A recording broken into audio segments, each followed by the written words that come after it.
Baseball of Major League Baseball. It's getaway day here for the Cardinals, a short one-city road trip, and they're trying to sweep the Cincinnati Reds and hoping for a happy short flight back to St. Louis and a 500 record if they can win here today and pick up another game on the Cincinnati Reds and overtake them and get into third place in the Central Division of the National League. It'll be Nootbaar, Herrera, and Contreras for the Cardinals here in the first. And here with our first pitch is the voice of the Cardinals, John Rooney. What a beautiful Sunday we have here in Cincinnati. Bright sunshine, lots of blue sky. Could make things interesting on pop-ups today. Lars Nootbaar's ready to go. Singer's pitch is taken for a ball outside. 72 degrees at 12:11 Eastern Time. Just a gorgeous day. The pitch, Nootbaar gets under one, sending it down the left field line. Austin Hayes on the move along with the shortstop. The ball falls fair in front of Hayes. And Nootbaar rounds first and goes back to first base. That ball was in the air a long time. It sure was. In the air long enough to be caught and maybe long enough for Nootbaar to be on second base as a side point. But that was in shallow left field. And the shortstop, I don't think, took a great route on it. And that was Matt McLean. Yeah, and they've got a different defensive alignment, as do the Cardinals today. And what were you saying about the sky? Well, that's a high sky, as they call it in baseball. No backdrop, no clouds up there. Here's a pitch taken inside for a ball by Ivan Herrera. Just underway in Cincinnati.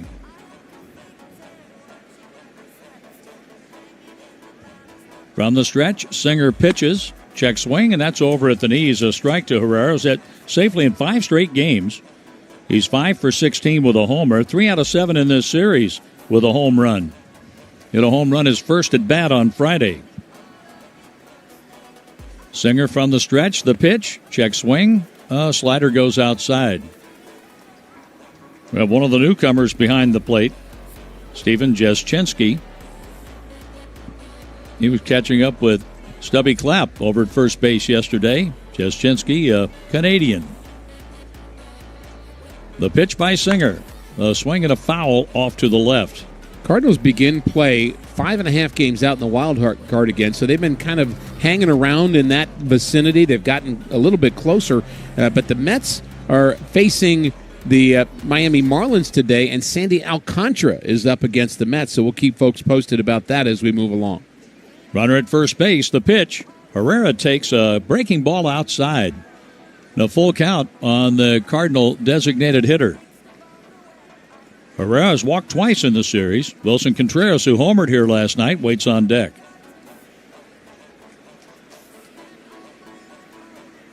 Singer from the stretch. Nootbaar leads at first base. Nootbaar's going. The pitch is swung on and grounded through a wide open spot on the right side of the infield. Nootbaar takes third. The second baseman, Lux, broke early. He didn't take the step in, and he was already close to second base when Nootbaar hit the ball to the left of him. Yeah, he sold out. Nootbaar, Herrera hit the ball. He sold out on the steal attempt, and I think that was a hit and run. I think hit and runs are so rare you barely kind of expect them anymore, but the Cardinals used that perfectly. Herrera is a guy that's hit into a lot of double plays, so they stayed out of the double play. Not only that, they had first and third, nobody out. That brings in Wilson Contreras. Wilson has the table set here to put the Cardinals on top in the first inning as the Cardinals are going for a sweep in Cincinnati. There's a fastball that hums in there for a strike at 92 miles an hour from Brady Singer. Singer with a 47-53 Major League record, 4.24 ERA. Game 154, start number 151. Contreras is jammed and fouls that one off. Wilson Contreras, the Cardinals wearing the road gray uniforms, navy blue caps and helmets. The Cardinals wear the navy blue caps and helmets against teams with red in the color scheme. The pitch to Wilson, he takes high. Behind the plate today, it's Will Banfield. Spencer Steer holding at first base against Ivan Herrera. Gavin Lux at second. Matt McLean at short. Ellie De La Cruz is their DH. Ke'Bryan Hayes plays off the line deep at third.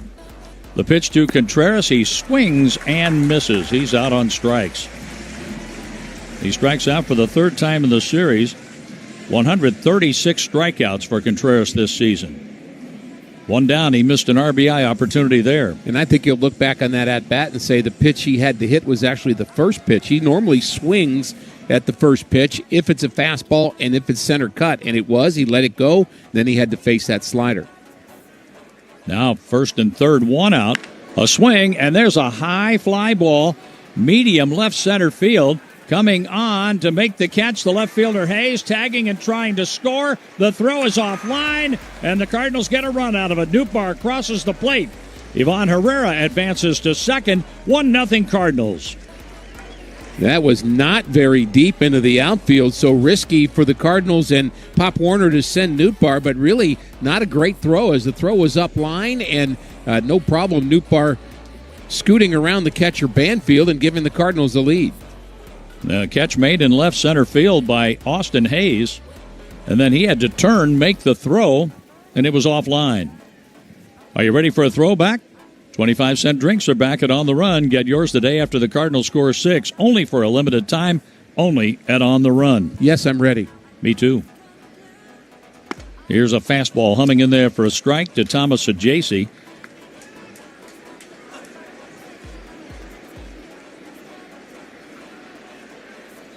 Thomas waving the bat over the plate.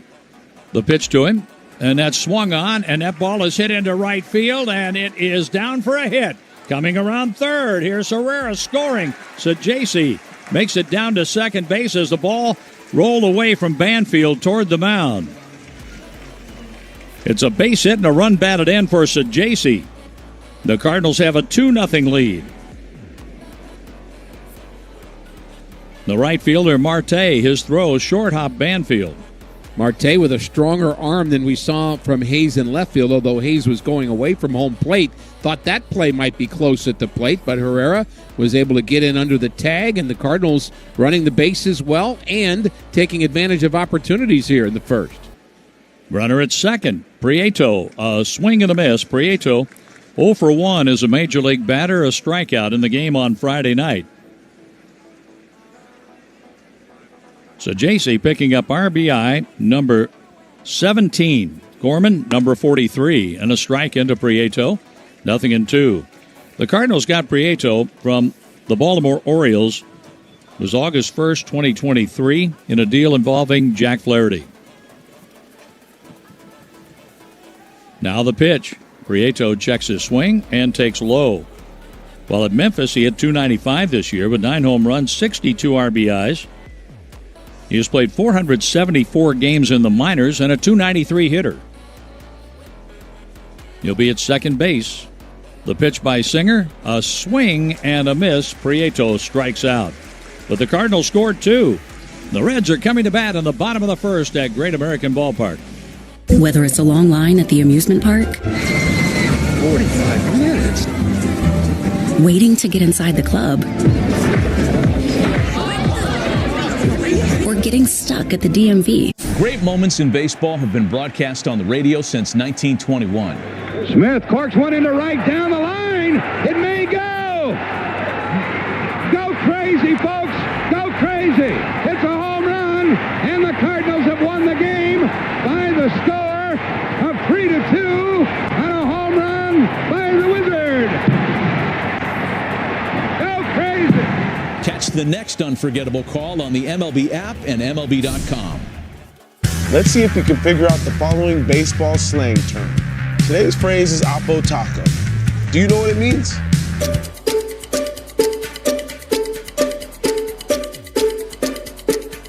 Oppo Taco, a home run hit to the opposite field. Austin Hayes with an Oppo Taco, his 13th, and it's a one-run game. Expand your vocabulary by listening to every game on the MLB app and MLB.com. Take a hack at guessing which baseball player or manager said the following. I really don't know what to say. I'm just so happy I gave something these people cheer. We all did. I mean, it was a great game. Both teams played incredible. It was a great game. That's Mike Piazza after he hit an 8th inning go-ahead home run in the first New York Mets home game after 9/11. Hear moments like this and more on the MLB app and MLB.com.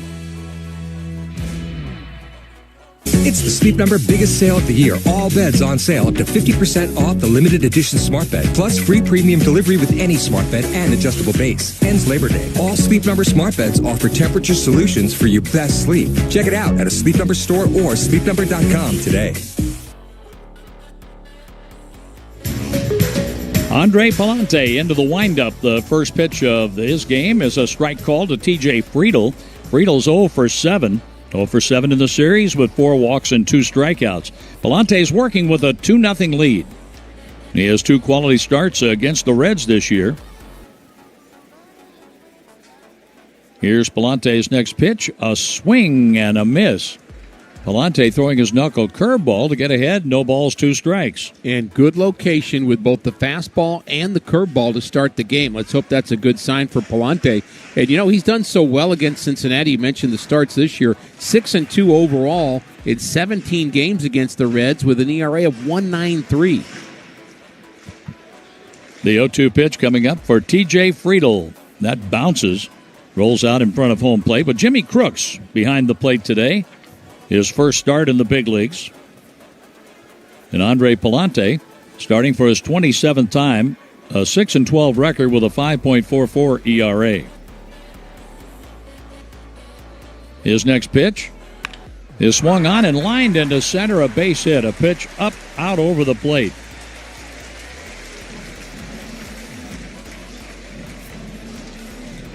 Noelvi Marte has hit safely in 4 straight. 5 hits and 17 at-bats, including a home run. Join us on Saturday at Ballpark Village when Edward Jones and the Cardinals proudly induct Al Roboski, Walt Jocketty, and Edgar Renteria as the newest members of the Cardinals Hall of Fame. The induction ceremony begins at 3 p.m. The infield at double play depth. Palante's pitch, check swing, a strike anyway. Palante's been known as a ground ball pitcher, Ricky, but more line drives and balls in the air in recent starts. Lefties at one point couldn't hit him at all, but that pitch was middle of the plate away, and that's kind of the danger zone. Palante from the stretch. His pitch. Inside for a ball, 1-1. 11 steals in 14 attempts for T.J. Friedl. He doesn't have a stolen base in this series. He's been on with 4 walks and now a leadoff hit here today. Gorman plays off the line at third base. Sajaci's at shortstop. The pitch in the dirt, a knuckle curve blocked by Jimmy Crooks. Nicely done. We're told that's one of his strengths, really good blocking pitches in the dirt. And he has a big arm, too. I don't know if the Reds will try to test him. Friedl is a guy that does run well, and Palante is not very quick to the plate. He's working at it, at holding runners, but not natural for him. From the stretch, the pitch on the way, and there's a high fly ball down the right field line, moving over and into foul territory. The catch is made by Jordan Walker. Palante retires Noelvi Marte on another ball in the air.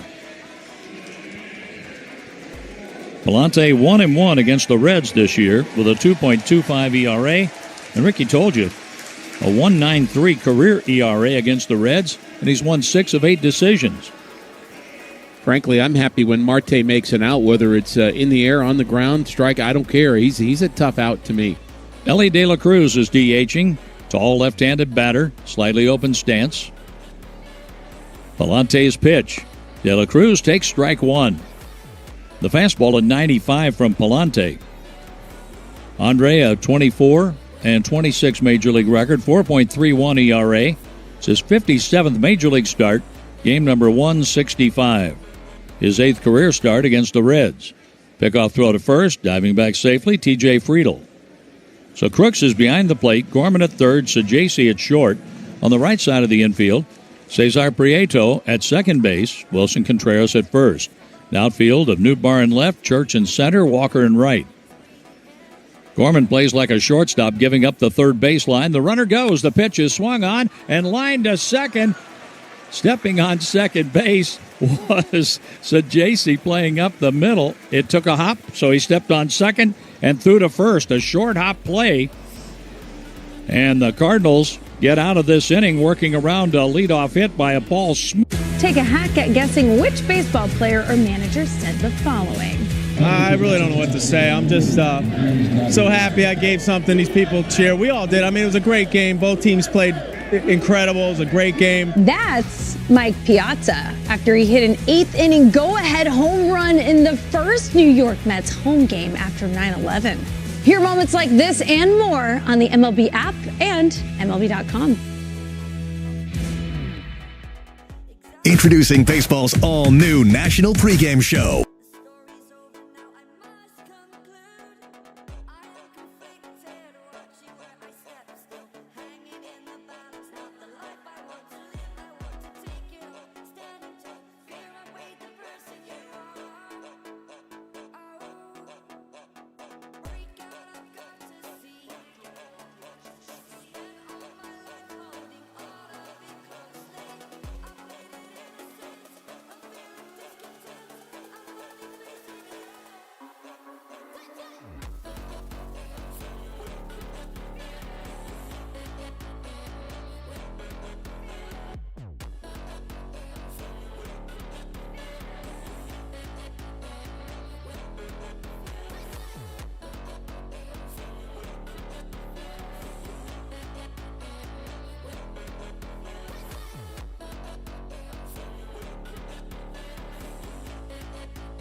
A slider outside after Jordan Walker offered on a high fastball for strike one. 1 ball, 1 strike.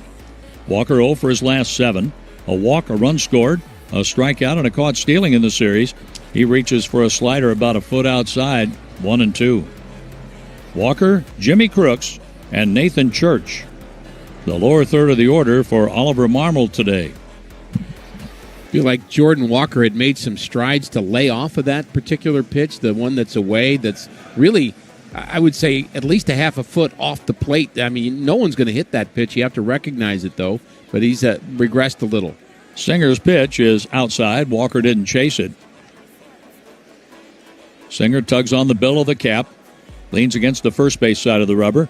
The Reds are wearing their red jerseys, home white pants, red caps, and helmets. Walker takes just off the outside corner. 3 balls, 2 strikes to the Cardinal leadoff batter, who has walked 21 times, striking out 98. Singer's payoff. Strike 3 called, outside corner, and Walker thought he had a walk. The second strikeout for Singer. The first was Cesar Prieto to end the Cardinal first inning. And our game today is brought to you by Budweiser, official beer sponsor of Major League Baseball. Crack open the game with Budweiser. Enjoy unrivaled flavor and refreshment. Vellante got out of the bottom of the first inning with a smash that hit off the mound. Was caught right at second base by Thomas Saggese, who stepped on the bag and threw to first for a double play. Jimmy Crooks takes a strike on the first pitch he sees in the big leagues. 24-year-old catcher out of the University of Oklahoma. Crooks swings and fouls it back. A pretty good swing. He aired that out. The 2024 Cardinals Minor League Player of the Year. Player of the Year in the Texas League with Springfield last year. And he uses the batter's timeout with the count 0-2. I don't recall ever seeing a catcher who doesn't wear a batting glove. Can you think of one? No. So we have Saggese and Jimmy Crooks batting barehanded. The pitch by Singer. Down and in, that almost hit the left leg. Crooks has played in 326 minor league games, a .285 hitter with 40 home runs. The pitch to him, that's down. He calmly takes that pitch for ball 2. He looks fit to me, too. I mean, when I saw him in spring training, I thought he came in a little bigger than he is right now. He seems very lean and mean. His first start in the big leagues, his second major league game.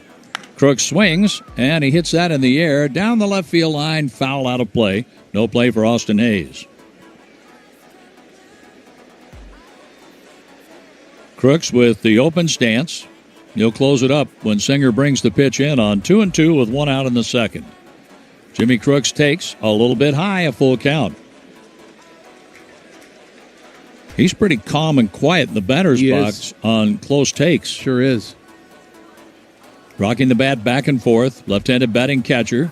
Crooks swings, sends that foul out of play down the left field line.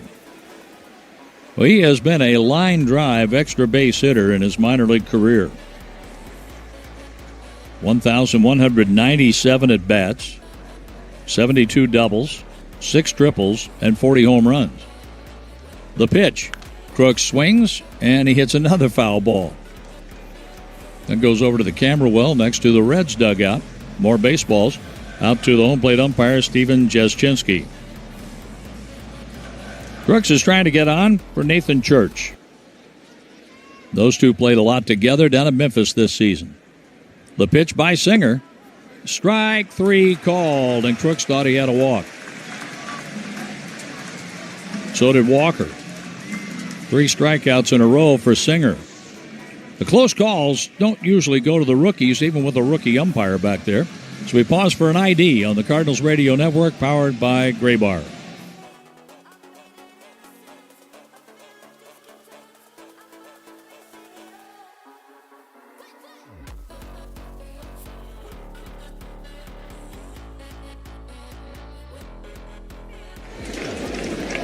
Strike 1 called to Nathan Church, batting with nobody on, 2 outs in the second, and the Cardinals leading 2-0.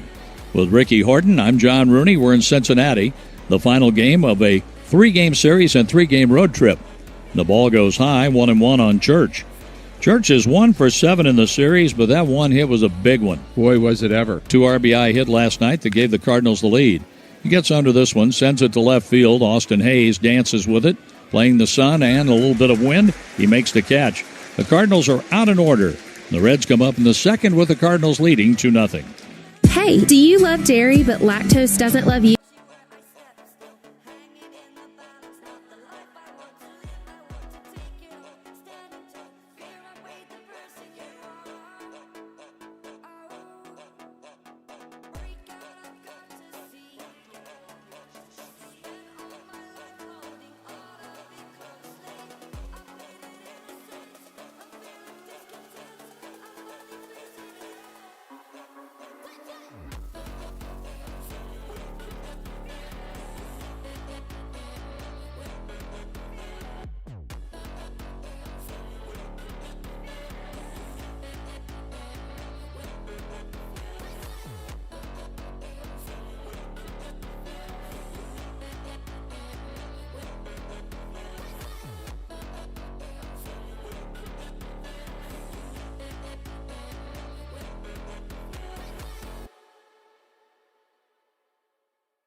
One belt high.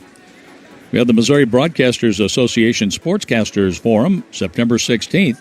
Cardinals broadcasters will host multiple learning sessions for college students and MBA members. Register at MissouriBroadcasters.org. The ball low and away. Tommy Thrall of the Reds will be joining us. Yes, he will. For the first session that day. as he went to Northwest Missouri State in Maryville. And he's the voice of the Reds on their radio network now. Austin Hayes, 0 for 5 in the series, an RBI with a sacrifice fly. Palante's pitch, swung on. That's lined down the left field line, and it is foul, just barely. What a break. That was a hanger that time from Palante. Minimize the mistakes. Honestly, that you hate to say that the game is that simple, but if you're making a start and you make 10 to 12 mistakes in the game, you're probably going to lose. Now, they're not going to hit all of them. And that one they hit, but they couldn't keep it fair. So you get away with some of them, but you're not going to get away with a lot of them. And when we say the ball's up, what we're saying is it's thigh high.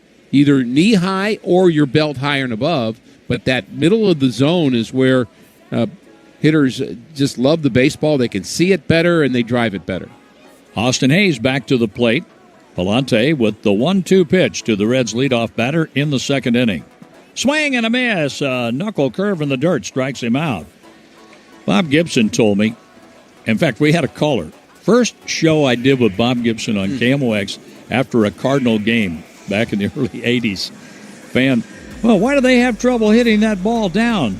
And Gibson said, well, if I had eyes in my knees, I'd hit it better. And he could hit, too. Oh, he could really hit. Yeah, hit a home run against the Red Sox in the '67 World Series. So that's a great way to explain it, just how far away from your eyesight it is and how you have to rely more on depth perception when it's down. And here's a chopper up the middle of the infield. Prieto bobbles it, and he couldn't get a throw away. Defense has been a question for Prieto, coming from the Orioles to the Cardinals, and on his first opportunity, makes an error. Lux is on. Apparently he's made a lot of strides defensively and had gotten better, but that was a pretty easy chance, just a three-hopper, and he just kicked it as maybe rushed it a little bit. Now, Lux does run well, and the ball wasn't hit that hard, but I think everything sped up on him a little bit there. Well, here's Spencer Steer representing the tying run. Lux takes his lead at first base. Contreras is holding. The pitch to Steer. Right there, strike one. Bottom of the zone. How about that? 96 on the fastball with just a little sink to it. Steer is 2 for 9 in the series with a homer. He has struck out once. And Steer has grounded into 11 double plays. Lux leads at first, doesn't go. And the pitch, check swing and a foul off to the right on a pitch in on him. I like the other thing that Palante is doing some of in the early going, and that's working inside. Yeah, the hard sinker that he throws, he sometimes gets away from that because he can't control it, can't control the movement. And right there, Steer almost walked into that pitch. He started to swing at it and it almost hit him because the late movement, I think, surprised him. Now, not every team has seen this sinker from Palante as often, so he can definitely use the element of surprise. The count 0-2 on Spencer Steer. Palante looks to first. He pitches. That's in the dirt. Picked on a bounce by Jimmy Crooks. Now, it's not the best of combinations here with Palante, working with a young catcher, but I think that'll be fine. I think Crooks will handle him fine. But it's not the Cardinal defense that we left spring training with behind him right now. So he's going to get ground balls. They're just going to have to play well today. Prieto is up the middle at second base. Ajaysi, double play depth at shortstop. Runner at first. The pitch to Steer. Check swing, knuckle curve in the dirt, blocked again nicely by Crooks. The thing I remember about Crooks, just watching him walk from the clubhouse toward the backfields with the minor leagues a couple of springs ago, it's just his walk, his swagger. Yeah. I mean, he acted like a professional player on his way up to the big leagues, and he made it this weekend, making his debut behind the plate on Friday, his first start today. Pickoff throw to first, back safely. Gavin Lux. There's a lot to that. I mean, there is you have to act like you're a major leaguer. If you're looking over your shoulder and you're kind of looking around confused and just kind of uncomfortable, people know that. Palante from the stretch. The 2-2 pitch. Check swing and a high fastball, full count. Will Lux be running on the 3-2 pitch with one out? He has one steal without being caught. As Ricky said, he can run well. The first base coach just had a word with him. That's Colin Cowgill.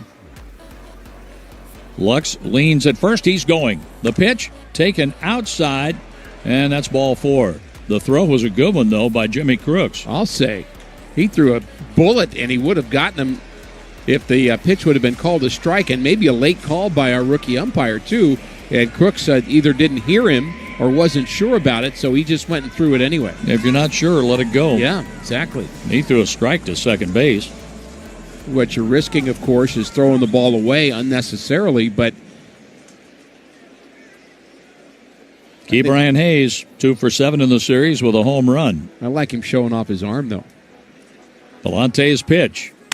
Hayes swings, and he grounds the ball toward right field. Diving play by the second baseman. No, it got past Prieto, and a run scores. Lux crosses the plate. Steer makes it all the way to third. For a moment, I thought Prieto just might come up with a ball in short right field to save a base. But Steer makes third, and the Cardinals' lead is 2-1. So an unearned run there because of the error, but the hit was just kind of a dribbler to the right side, too, so he just found a hole. It kept kind of squirting away from Prieto, who did what he could do to dive and try to keep it in the infield to save that run. Just got under his glove and rolled on out to Jordan Walker. So it's first and third. Will Banfield, rookie catcher, is up. Former draft pick by the Miami Marlins. The pitch to him, a swing and a foul back to the screen. Is he trying to copy Ivan Herrera's batting stance? He's got the number. But check where he puts his left foot. Banfield back in with the right foot. Very similar. Got the heel up on the left foot. The one-strike pitch from Andre Palante. Check swing, curveball outside.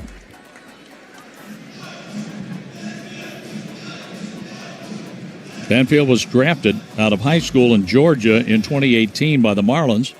He had committed to play at Vanderbilt, but turned pro. Matt McClain is on deck. The pitch by Palante, right there, knee-high fastball, 1-2. He's actually 49, not 48. I was looking at the number wrong, but one thing about Banfield is he's got a major league hit now, and that happened a couple of days ago against the Cardinals. He's 1 for 6 as a major league batter, 1 for 3 in this series. Always want to get that first hit out of the way. Now on 1-2, way outside. That wasn't a competitive pitch for Palante. The count evens up. Steer is the tying run at third base. Hayes the go-ahead run at first.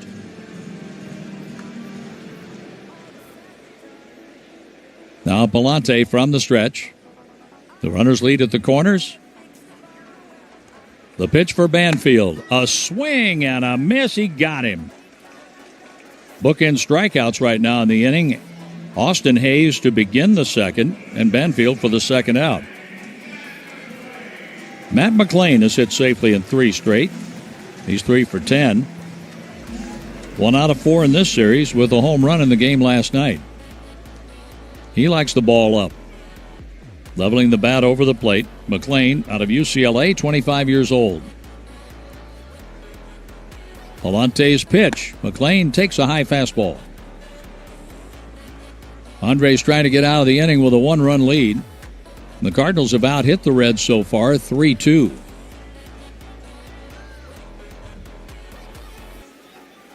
From the stretch, a look to third where Steer takes a lead in foul ground. The pitch.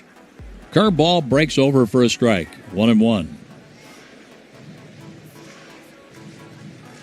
Palante kicks away at the dirt in front of the rubber.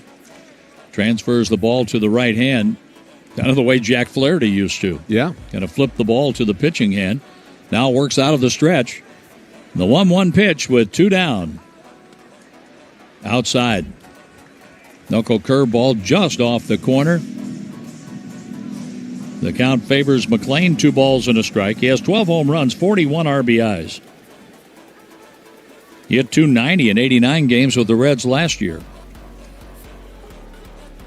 Palante with the pitch. McClain fouls that back to the screen with a healthy swing. Well, that's a good sinker. You know, a sinker at the top of the zone doesn't do the same thing, but a sinker down, it's going further away. And again, as Gibson said, you don't have eyes in your knees. And if the ball is at the knees and then going down, you're going to get your ground balls there. Big pitch here for Palante. 2-1 Cardinals, 2 outs. Runners at first and third. Palante leaning against the rubber. McLean levels the bat over the plate. Wearing white batting gloves, he rocks the bat back and forth. Palante from the high set, the kick, the pitch. Just outside 3-2, and Hayes will be running. Over at third, Steer will look on. An error allowed Gavin Lux first base. He came around to score after a walk to Steer and a hit by Hayes. On 3-2, Hayes leads at first. He takes off. The pitch is swung on and fouled just to our right. That window to our right is taking a beating. Got one yesterday over there. The Cardinals got 2 in the first inning off Brady Singer. The Reds have answered with 1. And Palante is trying to leave 2 on. With the count 3-2, Hayes runs the pitch. Ball 4 high, loading the bases for T.J. Friedel. An error, 2 walks in the inning. The Cardinals have been quite generous. Dusty Blake on a slow walk out of the Cardinal dugout on his way to the mound. Well, I think if you think about the August for Andre Palante, I think you can sum it up by saying that innings snowball on him. And something bad happens. Maybe it's a hit. Maybe it's a wild pitch. Maybe it's a walk. Maybe it's an error. And then things just derail for him. And he hasn't been able to kind of stop the bleeding, get the big out, just kind of move on. That's why I said that 2-2 pitch was important. He's got to take care of him there. Don't go 3-2. Then it's going to amp up the pressure. The runner's going to be moving from first. And that makes it, again, a much more high-pressure pitch on 3-2. And he ends up walking him. Now he's got more pressure. And that's the pressure just keeps building on him because he's not able to get out of it. Facing a batter, T.J. Friedel, who lined a single to center field to lead off the Reds' first inning. Now it's Steer at third. Ke'Bryan Hayes at second. Matt McLean at first. 2-1 Cardinals with 2 outs in the Reds' second inning. In on the grass at third, Gorman. The pitch, down and in. Breaking ball, about shin high.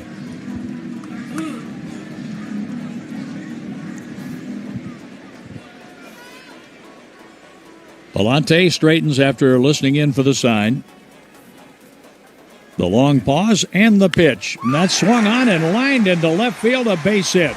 The Reds are going to get 2 runs out of it to take the lead, 3-2. Steer and Ke'Bryan Hayes score. And oh, that error on Gavin Lux. Softly hit ground ball to second. That got this rolling for the Reds. And 2 walks have certainly helped the cause, with McLean stopping at second on the 2 RBI hit by Friedel. Friedel is 2 for 2 against Palante.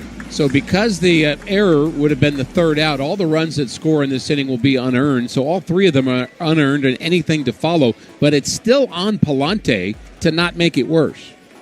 Here's Marte, the 8th batter of the inning. Oh, a half swing and a little roller right back to the mound. Palante throws him out. But the damage has been done. 3 runs, 2 walks, and an error. Ricky will have the third with the Reds in front now 3-2. At the crack of a bat, crack open a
walk and another hit, and the hits off of Palante have been by T.J. Friedel. He has 2. Brian Hayes has 1, and both guys have had terrible numbers against Palante. I mean, terrible, as the first pitch to Nootbaar is a called strike. And we're underway here in the top of the third inning. Nootbaar, Herrera, and Contreras to bat. Friedel had been 2 for 20 against Palante coming into this game, and he's 2 for 2 so far. Next pitch, a called strike to Nootbaar, who blooped a single to left field. Lead things off. He eventually scored along with Herrera. And that put the Cardinals on top 2-0. Now they have to play catch-up. The next pitch to Nootbaar is hammered to right field. It's deep, back to the wall, and it is caught against the wall. Marte up against, or did he? He dropped it. He dropped it. Nootbaar's heading to third. The throw there, not in time. He looked in his glove, and it wasn't there. And the center fielder, Friedel, saw it on the ground. Marte thought he caught it, but when he banged into the wall, he dropped it. And we'll see if the Reds want to take a look at that and see if that was actually a catch. But Nootbaar standing at third, he thought he was out. He stopped running. Marte had it in his glove, and with the tumble, the ball's not there. Boy, Marte is shaky in the outfield to begin with. He sure is. It's like a receiver who didn't really come down with the ball.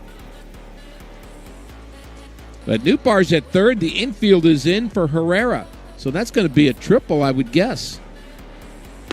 There's a late swing and a miss. That's the first triple for Nootbaar, who actually got a triple for his first major league hit in Detroit years ago. Fastball into Herrera. The count 1-1 on him. Herrera had a single. A hit-and-run single. It was at least a run where he hit. I don't know if it's actually considered a classic hit-and-run, but that's what it looked like. There's a pitch to Herrera. Oh, boy, he chased a slider away. The Cardinals have done that 3 times already. Contreras has done it, he's done it, and Jordan Walker has done it on a pitch that's a good foot outside. He's going to go for the strikeout here, I would guess. The 1-2 pitch to Herrera is fouled back.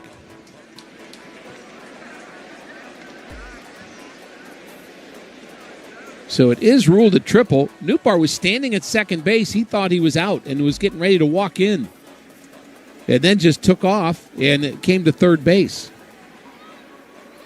There's a swing and a foul off to the right side and out of play. Tying run is at third base. We're in the top of the third inning. Cardinals going for the sweep today in game number 138. Always said this, John, since you've known me. Oh, yes. Never lose game 138. You've always said that. Even on opening day, you said, don't lose game 138 always when we get to the end of August. Always looking ahead, aren't I? Yes. 1-2 the count. Prior planning prevents poor performance. Exactly. Swing and a line drive to right field. That should be deep enough. Nootbaar tagging. Marte's got a good arm. The throw all the way in, and he's out at the plate. What a throw by Marte as Nootbaar slid in at the same time the ball arrived. He's called out at the plate, and the Cardinals want to look at it. Cardinals not sure he really is out. This could be very interesting. The Cardinals feel like Nootbaar got a foot in there ahead of Banfield's tag. St. Louis is challenging the out call at the plate. Our home plate umpire, Steven Jasinski, Gascinski, was overruled twice yesterday on challenges. And, boy, I hope it's again because that would be a tie score. Jasinski, a rookie umpire, and as we look at it, he's safe. Oh, he got a foot in there. He's definitely going to be safe. How about that? So the Cardinals right on it, challenging that, and this should go the Cardinals' way. And this Labor Day crowd here at Great American Ballpark is going to boo here shortly, I think. The throw was a little high, but, man, a great throw from right by Marte. And Nootbaar was able to keep that foot down on the plate, and the crowd sensing that he's going to be safe. Here we go. After review, the call in the field is overturned. The runner is safe. St. Louis will retain their challenge. So the boos you hear are down to our right, behind the Reds dugout. The cheers are the Cardinal faithful who are beyond the Cardinals dugout on the left field side. There's a bunch of them. A lot of people cheering for that, and it is a sacrifice fly, RBI for Herrera, and we're tied at 3. So Nootbaar scored twice in this game. We've had 3 plays at the plate already on the Cardinals side. And it's Contreras who pops this one up, foul behind home plate and out of play. And Nootbaar has hit 2 baseballs that should have been outs. He has. The catch that wasn't made in left field by McLean, the shortstop, or the left fielder, Hayes. And then the ball that was not caught against the wall in right field by Marte. Contreras swings wildly at a breaking pitch that was 1.5 feet outside, and the Cardinals just not seeing the baseball today, at least on that pitch. It's a very bright backdrop with no clouds today, bright sunshine, the early start here in the noon hour. And also a pitcher with a nasty breaking ball. That's part of it, too. And that's a very big part, probably the biggest of all issues. 3-3 our score as we play here in the third inning. Contreras batting, and he lines that up the middle. That's a base hit. He got a slider he could handle that time. Contreras rounds first base hard, but he's going to retreat back to the bag. So the Cardinals, with just 1 out, have a runner at first base for Nolan Gorman. This copyrighted broadcast is presented by authority of the St. Louis Cardinals, LLC, and it may not be reproduced or retransmitted in any form. And the accounts and descriptions of this game may not be disseminated without the express written consent of the St. Louis Cardinals. Brought to you by Brown and Crouppen, a great law firm. Now you know. So Contreras, the runner at first base. Gorman at the plate, and he takes a pitch a little bit low, just off the bottom of the zone. Well, Gorman had 2 runs on sacrifice flies today, right. 1 belonging to Gorman. And I like the fact that there have been 3 plays at the plate. That's exciting baseball to me. Pitch to Gorman is a breaking pitch. That's outside. That didn't miss by much either. Just missed low, then just missed away. Now Gorman in the driver's seat. Let's hope he drives the baseball here. The pitch to Gorman is taken outside. Again, an inch off the plate. 3-0 on Gorman, who has been walking more lately. His RBI was his 43rd. Herrera's RBI, by the way, his 50th of the season. Will he swing 3-0? It looks like he was planning on it, but it was a pitch away on the outside corner. So it's 3-1 on the Cardinal third baseman, Nolan Gorman. Contreras, the runner at first base. He runs occasionally, but usually that's when he has a tell on the pitcher. Short lead, and the 3-1 pitch to Gorman is tapped foul, 3-2. 3 runs on 5 hits and 1 Cardinal error, and that error was costly. And the Reds have 3 runs on 3 hits and no errors. Been an interesting series already. A sloppy game in Game 1, a fun game yesterday, and an interesting game so far today. There's a line drive to center field, and that's going to be handled almost on the track in center as that ball carried off the bat of Gorman. He has such good power. He flies out to center. And before Thomas Sajaci bats, let's step aside for a station ID on the Cardinals Radio Network, powered by Gray Bar.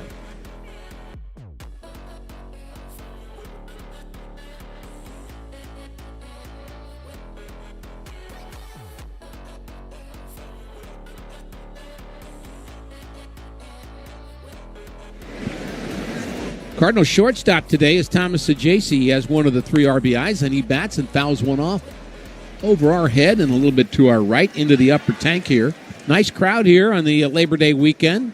We had a really big crowd here yesterday. It was a bobblehead night for Hunter Green, their pitcher on the injured list. They have a couple of those.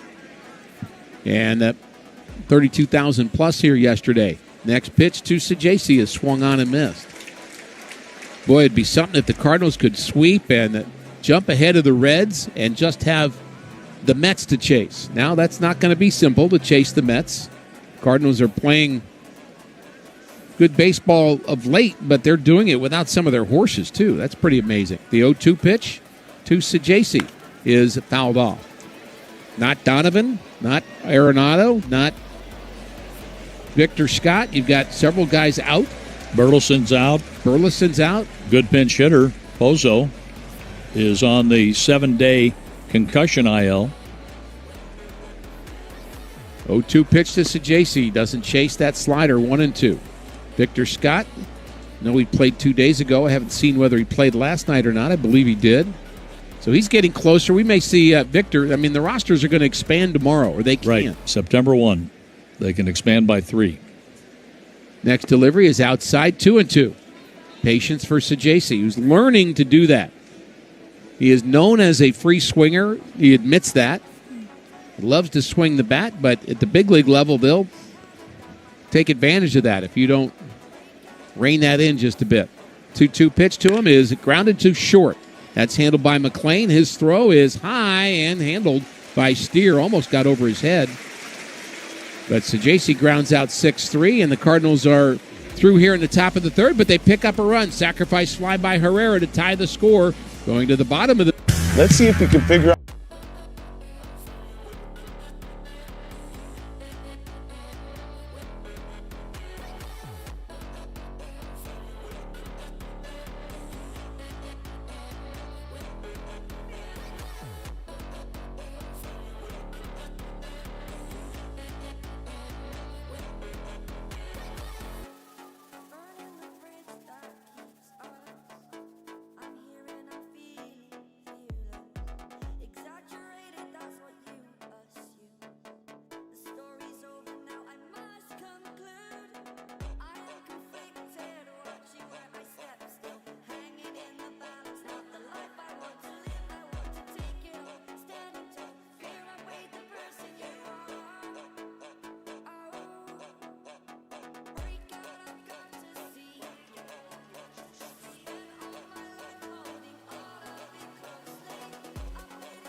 The third inning, 3-3 our score. Palante will face De La Cruz, Hayes, Austin Hayes that is, and Gavin Lux.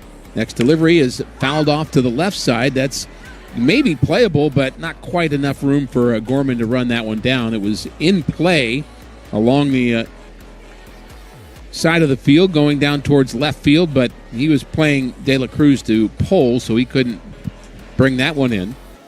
De La Cruz hit into a double play, 4 unassisted 3 with Sajasi covering the bag. He hit it right to him, right on the bag. A one-hopper off the mound, 106 off the bat. 0-2 pitch to him is swung on and missed. He strikes him out with that curveball, and when Palante gets that going, he can be very, very tough. So he gets a strikeout to lead off the third. Build-A-Bear Workshop Day is Sunday, September 7th. 10,000 kids ages 15 and younger entering with a ticket will go home with a stadium-exclusive Build-A-Bear Workshop Cardinals Bear. Visit cardinals.com/promotions for more information. Austin Hayes struck out his first time on one of those curveballs. He's playing left field today. And the first pitch he says is a slider outside for a ball. Slider's at about 88. The curveball's at about 83. Fastball's been at 95. He's got good stuff today, Palante, but can he command it? That's really the thing he's working on. 1-0 pitch. Here it comes. That is outside 2-0. Four-seamer at 95.8 miles per hour. Hayes has 11 homers, 54 RBIs. Decent numbers as one of the Reds' outfielders. Next pitch is popped up. He got in on his fist just enough. It's going to go into center field, and it is the rookie Church that makes the play, and Hayes flies out. And 2 quick outs for Palante here in the third, and let's hope he settles down here. Gavin Lux will bat now.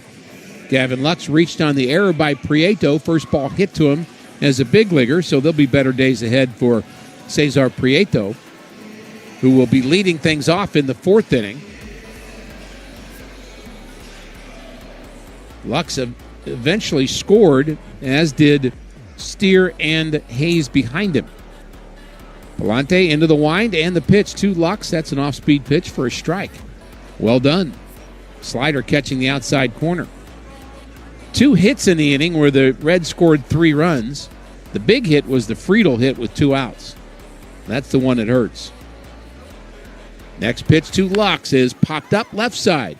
Gorman's giving chase on this one, and it's going to be about 3 rows deep. And a nice play by a fan who got a good jump on that one. Getting the high fives from everybody around him. Good for you. Yeah, I remember I went to a game at Great American Ballpark. I made a great play. It was the day before. It was on Labor Day weekend. Man, it was awesome. That's his story. He'll be telling it. 0-2 pitch to Lux is outside. Well, I thought you were talking about when you played. Yeah. You played what was next door in Riverfront. In Riverfront. Yes, I did. That was the old school kind of ballpark, like Busch Stadium. And Philadelphia, Pittsburgh. That's right. Off-speed pitch is low. That was the curveball from Palante. Yeah, they were all kind of the same kind of cookie cutter ballpark. I feel like Atlanta was like that, too, the original. Multi-purpose. Yeah, that's right. 2 balls, 2 strikes, 2 outs. Palante trying for a 1-2-3 inning, working with Jimmy Crooks. And the next pitch is a little bit low. That looked like a changeup from Palante. It was a good one. Well, they're calling it a slider, but well, maybe it was. Could have been either. And now he needs a strike because he's 3-2 with Steer due up next. Here comes the 3-2 delivery, and that's popped foul again behind home plate and out of play. No one caught that one.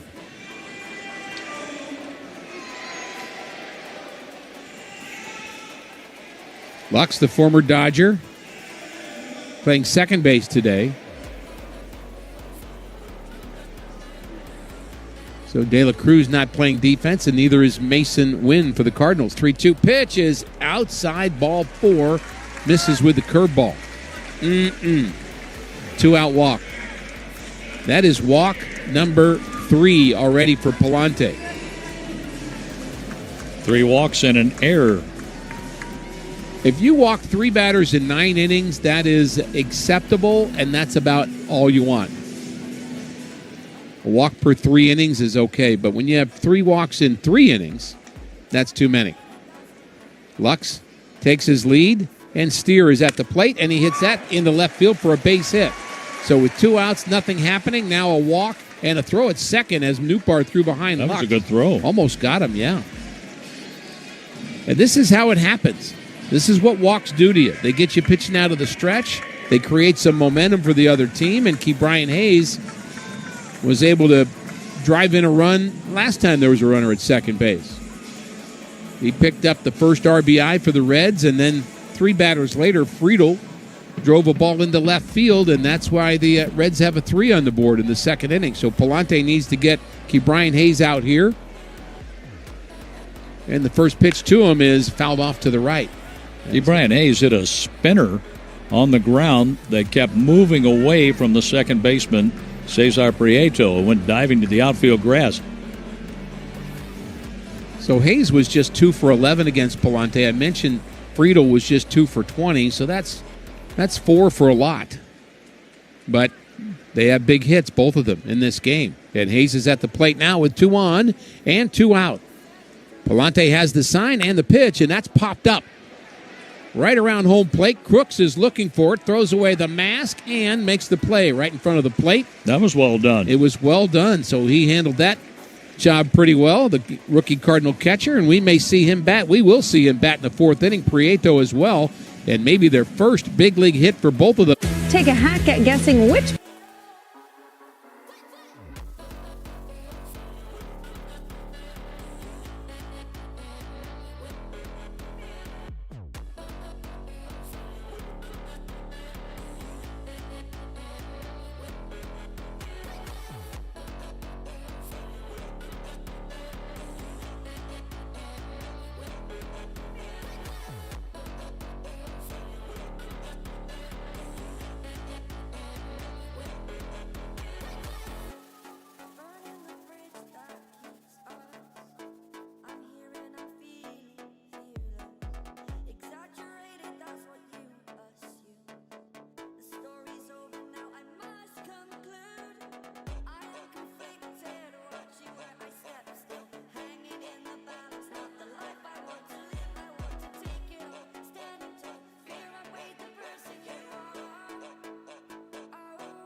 as he's holding his left knee. 1-1 the count on Prieto. And, boy, in case you missed the story written by John Denton for the MLB.com writer, and John travels with the team and has a really good story about the journey of Cesar Prieto defecting from Cuba in 2021 and just what that was like. It's really a gripping story. There's a swing and a miss.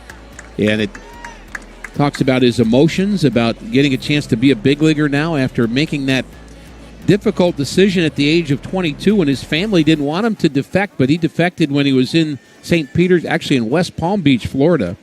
And he was there with the Cuban national team. Pitch to him is low and in.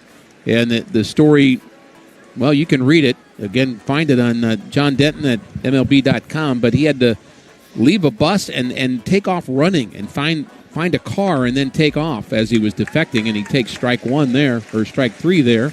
And he has struck out all 3 times in his very young big league career as he missed that delivery from Singer. And that is now 5 strikeouts for Singer. So, again, Cesar Prieto, very happy to be a big leaguer, and the journey that he has had has not been an easy one.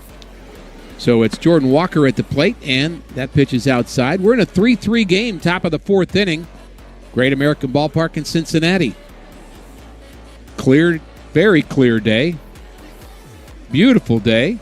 Labor Day weekend. Swing and a miss on a sweeper. And the Cardinals can't hit that sweeper, but, no one's been hitting that sweeper of Singer in the month of August. The batting average against it, just 148. There's a fastball catching the outside corner, 1-2 on Walker. Singer's actually had a very good month of August. He had 1 clunker against the Pirates on the 7th of August, but the Reds have won his other starts. And a 1.95 ERA in 5 starts in the month of August, leading up to today, where the Cardinals have been able to score 3 against him. Defense has let him down a little bit, I'll say that. There are earned runs against him, but kind of not really. There's a curveball down as Marte made a decent play up against the wall. He probably could have made that easier, but then he ended up dropping it, and that ended up as a Newpart triple, led to the tying run in the 3rd inning, and then a bloop hit to left field that no one caught. There's a swing and a miss at that sweeper again, and Walker missing that by a good foot. He has struck out twice. This is a tough matchup for him right now, as that is 3 strikeouts for Singer, and Jimmy Crooks will bat. Graybar is your electrical and datacom distributor, helping to power, connect, or maintain your operation. Yep. Graybar does that. So that's 2 outs, nobody on, and Jimmy Crooks, who struck out looking his first time up, and he takes a strike from Singer.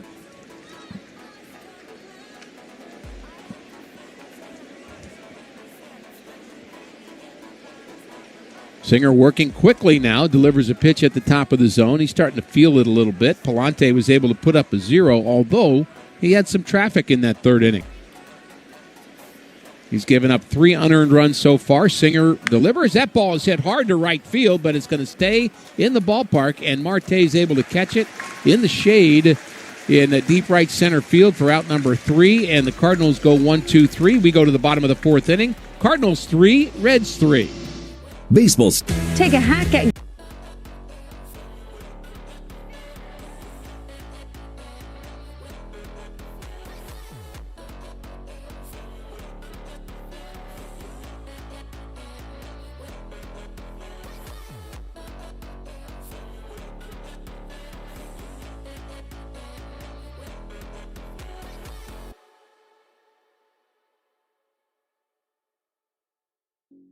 The pain I felt is paid for, all is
hit to T.J. Friedel. That scored 2 runs. And there's a swing and a foul back by the catcher Banfield, just recently up from AAA. Got his first big league hit in game 1 of this series. Palante has 3 strikeouts in this game, which is 3 more strikeouts than the Cardinals had yesterday. A whole game without a strikeout. Unbelievable. 1-1 pitch is fouled back. In fact, the oddity for the Cardinals side was no team since 2009 for the Cardinals has had a game where the Cardinals won and didn't strike out a batter. So go all the way back to 2009 for that. But even more dramatic, I think, is the fact that the Reds had gone a major league record 4,499 games without a strikeout. There's a swing and a foul. Or with a K, I should say. So they struck out at least once in 4,499 games. And that's a major league record. Who's counting that, by the way? Who has time to count that? I have time to read it, but I don't have time to count it. The 1-2 pitch to Banfield is swung on and missed. He struck him out again. So that's 4 strikeouts. And Matt McLain will bat. Welcome back to the Cordell and Cordell broadcast booth, along with the voice of the Cardinals, John Rooney. I'm Ricky Horton. Ryan Schulte is our producer-engineer, and we're glad you're with us. Matt McLain walked his first time, hit a home run here yesterday, got a hanger and knew what to do with that. That was against Jorge Alcala. As the pitch is low, had a chance to connect with him today and found out that he is not related, but he knows who the former Red pitcher is, who has the same last name as him, Santo Alcala. Next delivery is popped off to the right side and out of play. He's probably had to answer that question a few million times in his big league career. He's been around for a while. And anybody that's played in the Dominican knows the name Santo Alcala from that era. Jorge Alcala is from Santo Domingo. There's a pitch outside, so he knew all about Escogido, the team I played for with Santo Alcala. And we had a pitcher that was pretty good besides him named Mario Soto, who was also a Red, who taught and helped teach Johnny Cueto that changeup. There's a pitch that's a little bit low, just missed the bottom of the zone, or did it. It's called a ball, 2-1 on McLain. On deck, T.J. Friedel. Got to get the bottom of the order out so the top of the order doesn't bother you quite so much. That means not walking this batter. The 3-1 pitch, and that's a called strike. McLain starting to leave the box on a ball that was right in the middle of the plate. Who's he kidding? He was just trying to sell it. Yeah. Home plate umpire wasn't buying. No, he was not buying that. Payoff pitch coming up from Palante. The wind and the pitch, and that is ball 4. My goodness. He has walked McLain twice, and that's 4 walk. That's a bad walk right there. 9th place hitter, hitting .221. I know he can hurt you, but still. So T.J. Friedel will bat, who's 2 for 2 in this game. On Friday, September 5th, 20,000 fans, 16 and older, will take home a mystery triple bobblehead, courtesy of Coca-Cola and Deerbergs. Tickets at cardinals.com/promotions. I love a good mystery. McLain, very fast at first. Curveball is a strike to Friedel. 16 stolen bases for McLain. Will they test Jimmy Crooks? They saw his arm on that walk where he had to throw it down anyway.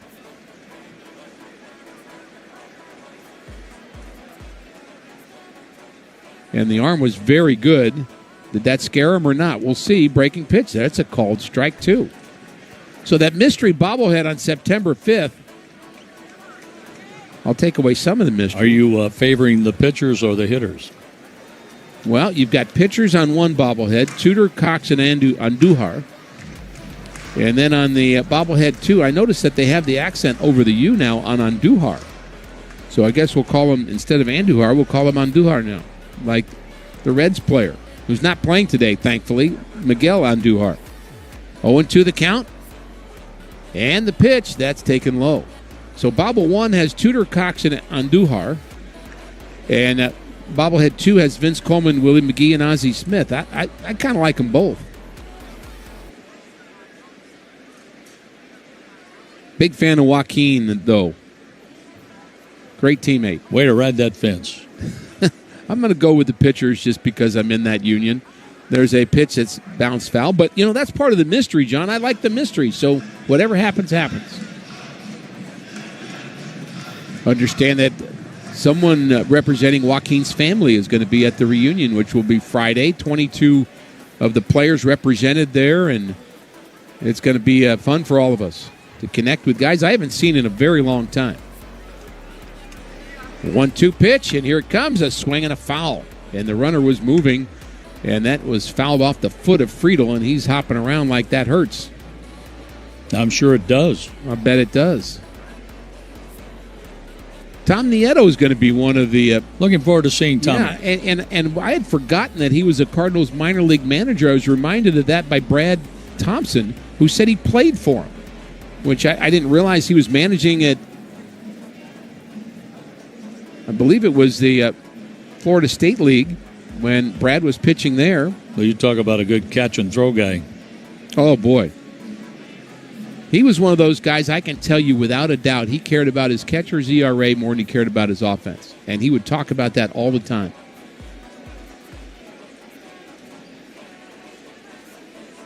Love that when catchers are with you. The 1-2 pitch is in the dirt, and that gets away from Crooks, and he can't throw out the runner at second base, who advances. McLean advances on the wild pitch. He tried to dig it out. It wasn't an easy ball to catch or block. He kept it in front of him at least. But now the runner's in scoring position. So a walk and a wild pitch and a 2-2 count on Friedel. You're right. That walk looks like a double now. Tom Nieto, at the end of a game that you pitched badly, he would be more upset about it than you would. Not mad at you, mad at himself. The 2-2 pitch, here it comes. That's low, 3-2, so in danger of another walk. And I can't tell you what that does for a pitcher to realize that there's not only empathy, there is absolute responsibility being taken by your catcher. He is with you in battle, and I just love that about Chief. 3 balls, 2 strikes. And here it comes, and that's fouled off. Palante cannot afford another walk with Marte and De La Cruz to bat after Friedel.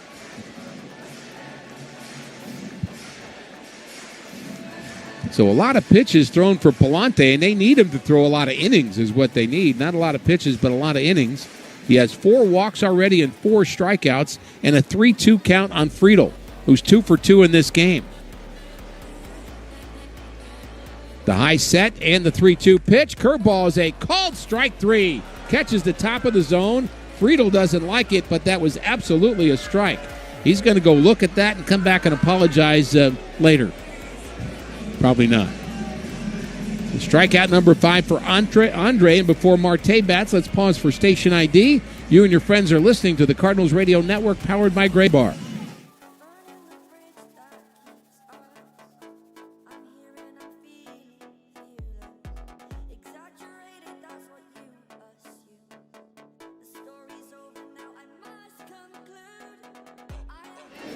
Noelvi Marte takes a slider outside, ball 1. Marte is flied out to right and grounded back to Palante. Kind of an excuse-me swing that ended the 3-run second inning. That was a good break for Palante, who needs something good to happen here to send us to the 4th inning tied.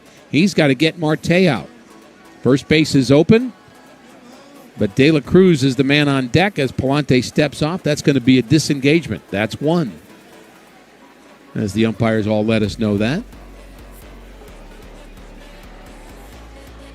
McLean takes his lead, good speed at second base, and the pitch to Marte is popped foul behind home plate and just below us. Going to be out of play and a 1-1 count.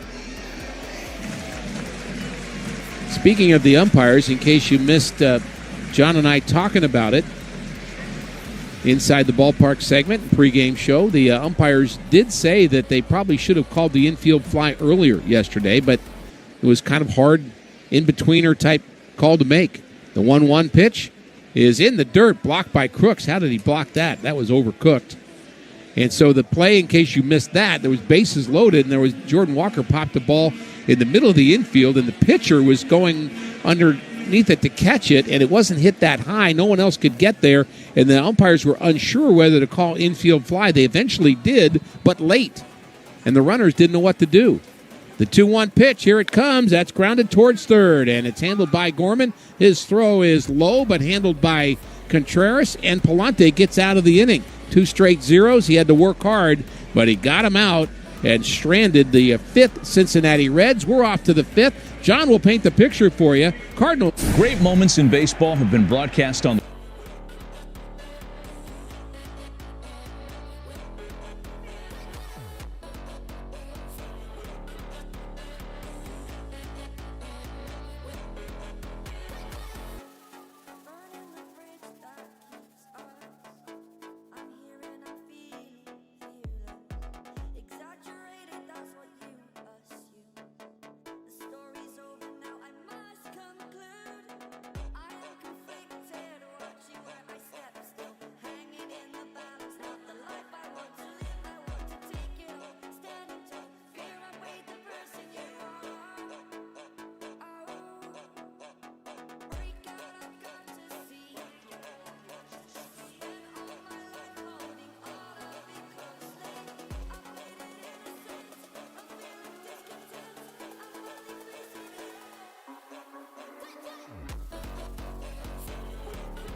hit him.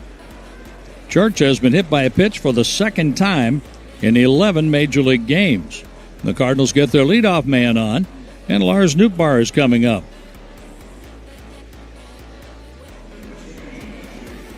That's the 9th batter hit by Singer, who throws a breaking pitch about 45% of the time. Nootbaar has been on with a single that was a pop fly down the left field line. Hayes, McLean, and Brian Hayes, the left fielder, shortstop, and third baseman, couldn't catch it. And Nootbaar had a base hit, and he scored a run. Here he takes ball 1. Then Nootbaar hit a drive to the wall in right center field. It looked like Marte had it, but when he hit the wall, he lost the ball. It was a triple for Nootbaar, and Nootbaar scored again. The pitch taken for a ball here, 2 balls, no strikes. Nootbaar is 7 out of his last 16 with 2 doubles and a triple in his last 3 games after an 0 for 18 slide. He looks at a slider for a strike. Runner at first base, Nathan Church runs very well. He has 1 Major League steal.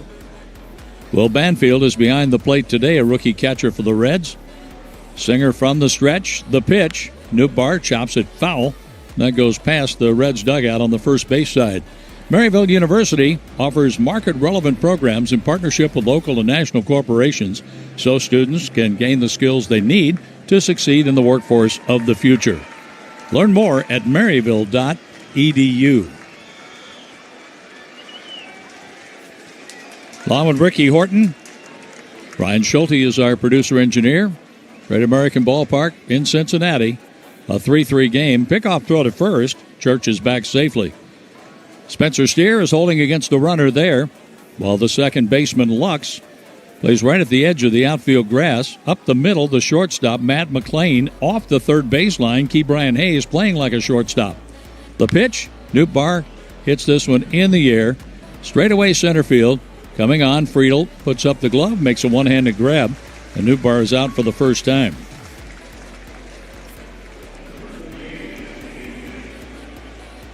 You upset that Newbar made a fly ball out? Slamming your fist down on the table? I can't believe it. I thought he was going to go 5 for 5 today. I'll get over it. Oh, your chair was stuck under the counter. I thought you were pounding your fist on the table on that one. Just missed it. Here's Herrera, and he is hit by a pitch. 2 hit batters in the inning. Herrera gets plunked for a 9th time. What's the chances of 2 guys being hit in the same inning and one of them not being Wilson Contreras? Well, here's Wilson. He has a chance. That's 10 batters hit by a pitch this season for Singer in pitching 142 innings. Well, he'll work inside. And I was talking about throwing his breaking pitches about 45% of the time. Contreras struck out swinging in the first, a base hit in the 3rd inning. The go-ahead run is Church at second, a swing and a miss. Contreras was trying to go for 3 with that swing. Herrera at first base, Church at second, 1 out. The left field corner completely unguarded with Hayes playing well over in left center field. There's a slider just off the outside corner. Banfield goes through the signs by way of pitch com. Singer holding the ball to his back, glove against his chest. Works out of the stretch from the belt, the pitch. Contreras fouls it back with another good swing. I just assume the Reds, who can be streaky, not get hot yet, but in about 3 days I hope they do because they're going to be playing the Mets. And it won't be long until the Cardinals and Reds hook up again at Busch Stadium on the final homestand. We have the Reds and Milwaukee on the final homestand of the regular season, and then finish on the road in San Francisco and against the Cubs. From the stretch, here's Singer. The 1-2 pitch. Contreras breaks his bat, grounds that one up the middle of the infield. The only play is first. McLean throws out Contreras. Well, that bat right now is in the outfield. That's how far that bat went past the shortstop area, and it's maybe 10 feet into the outfield. It just kept kind of flying through the field, and everybody got out of the way of it, fortunately. The play goes shortstop to first, with Herrera taking second, Church advancing to third. And let's see if Gorman has a big 2-out hit to deliver here for the Cardinals. He's 1 for 8 in the series and drove in a run with a sacrifice fly in the first inning. Gorman takes way outside, ball 1. So I mentioned the Reds will play the Mets, but they also have to play the Blue Jays first. Their next 2 series against 2 very good teams that will be challenging for them. Let's hope again that they can handle New York. Pitch number 88 for Singer is swung on and grounded to first. Steer has it, takes it to the bag, 3 unassisted, and the Cardinals leave runners at second and third. Halfway through the game, we're tied at 3 in Cincinnati.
Down the left field line, De La Cruz is on his way to second, and he is going to make it with a leadoff double. The Cardinals leave that third baseline unguarded so much with left-handed batters up, and all De La Cruz did was take a pitch middle away and bounce it about 5 or 6 feet to Nolan Gorman's right, and an easy double for the speedy Ellie De La Cruz. And that is one thing. When you can get a hit down a line, it is an extra base hit. Now with De La Cruz, basically any hit's an extra base hit because he's going to be able to steal a bag anyway. He has 32 of those, but you've got a very fast runner at second base. Now Palante has to do some pitching. Well, the Cardinals didn't take advantage of 2 batters hit by pitches, leaving them at second and third in the top of the 5th. Now the Reds have the go-ahead run and De La Cruz on at second base. The pitch for Hayes. Austin Hayes, the left fielder, takes strike 1. He has struck out and hit a fly ball for an out. He's 0 for his last 10. Really hoping for a fairly low pitch count inning for Palante so he can go 6 innings. Cardinals need him to with a short pen today. Here's a check on second base. A long look by Palante and the pitch. Swing and a miss. Good fastball. Shop Miller Furniture's Labor Day clearance event. It's going on now through September 9th. Save up to 75% off all in-stock furniture plus select custom orders. Visit one of their 4 locations or go online to millerfurniture.com, MUELLER furniture.com. Batter's timeout taken by Austin Hayes. Hayes 0 for 7 in this series. Overall, 0 for his last 10. He's played with the Orioles, a brief time with Philadelphia, and then on to Cincinnati. The pitch timer down to 10, and he faces up with the pitcher, Andre Palante, before 8 seconds. A look to second. Short lead by De La Cruz. The pitch outside. Hard breaking ball backhanded out of the dirt by Jimmy Crooks, making his first start in the big leagues today. So there's that race to 2 strikes again for Palante that has to end with him getting him out. I mean, he had 2 really good pitches, got ahead of him, but you have to finish him off, too. De La Cruz doesn't need a very big lead. And a look back there after a step off by Palante, but doesn't need a very big lead to take another step or 2 and set sail for third. But he doesn't want to make that first out at third base. Give Austin Hayes a chance to move him along, and Palante would like a strikeout here on 1 and 2. Check swing on a slider and no swing, according to James Hoy, the crew chief umpiring first. That was close. I don't think De La Cruz will go with no outs, but he would go with 1 out. Mm-hmm.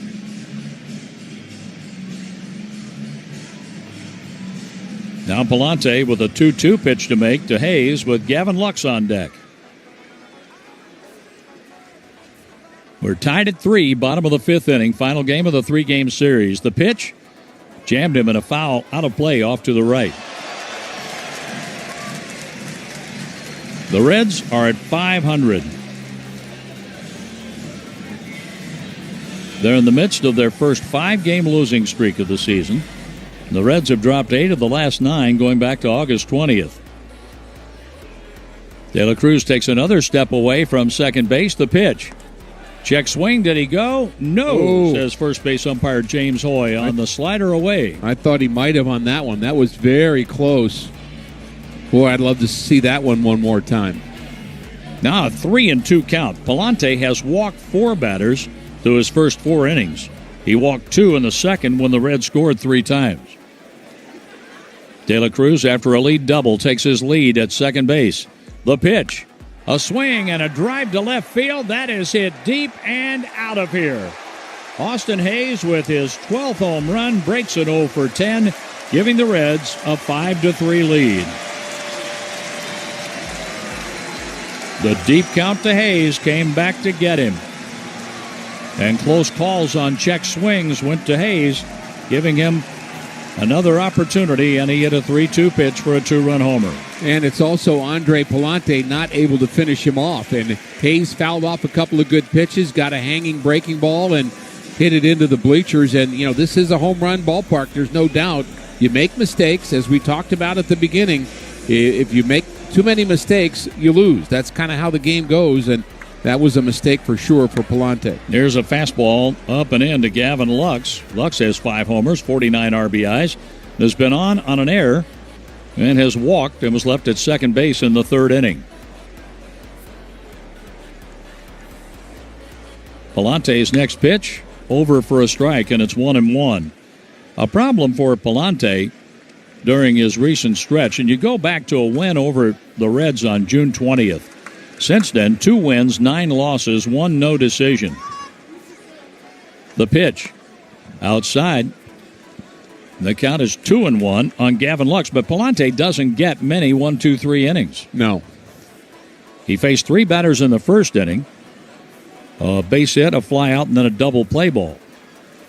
Here's a chopper to the second baseman. Prieto gloves it and throws a strike to first, 1 out. Well, what he needs to do is stay in the game and get 2 outs quickly and then be able to go 1 more inning.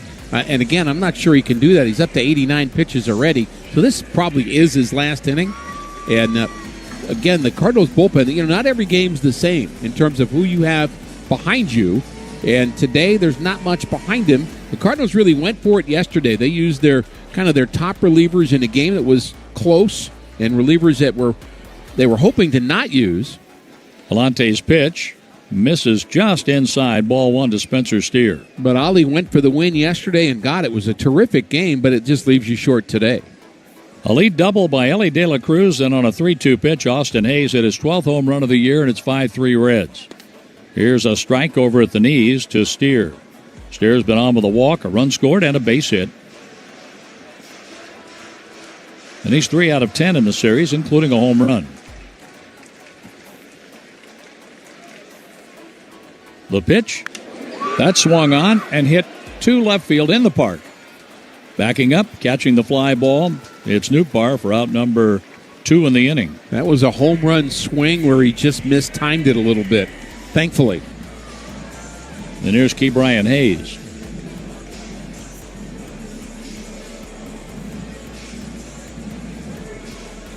For the Cardinals in the 6th inning, Sajesi, Prieto, and Jordan Walker will be up there looking to do something.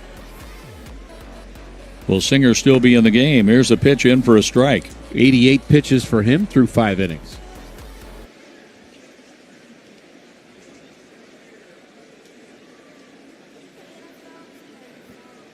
A 2-run homer by Hayes, and here's a swing and a miss by Ke'Bryan Hayes. That was Hays hitting the home run. This is Hayes, the third baseman, former Pirate up there with an 0-2 count. Palante's 0-2 pitch. Strike 3 called on the outside corner, the 6th strikeout for Palante. But De La Cruz chopped a double the opposite way. Hayes hit a 3-2 pitch for a homer. We go to the 6th. The Reds are back on top. It's 5-3. Is that itching for victory, or is athlete's foot holding you back? Don't let fungal infection...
baseline off the bat of Thomas Sigue.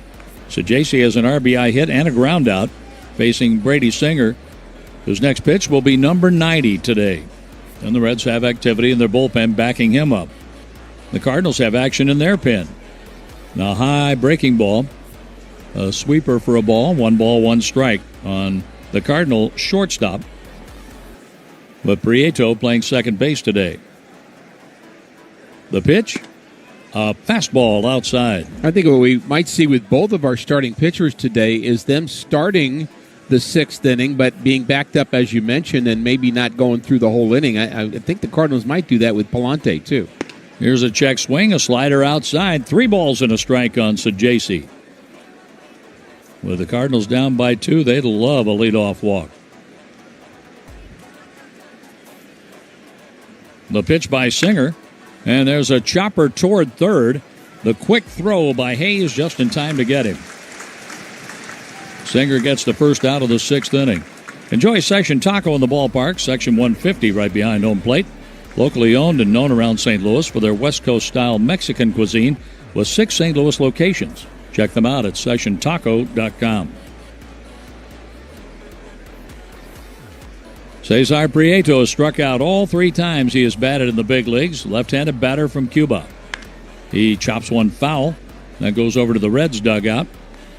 Big error committed by Prieto opened the door to 3 unearned runs in the 2nd inning. Sure did. He's getting a steady diet of sweepers, too, and doesn't seem to like that pitch. He fouls another one off to the right. It's 0-2. Gordon Graceffo is backing up Andre Palante, and we'll see Graceffo when the Reds bat in the 6th inning. The Cardinals are down by 2. They've been out-hit 6-5. Singer's pitch, foul ball back. That hit the camera behind home plate.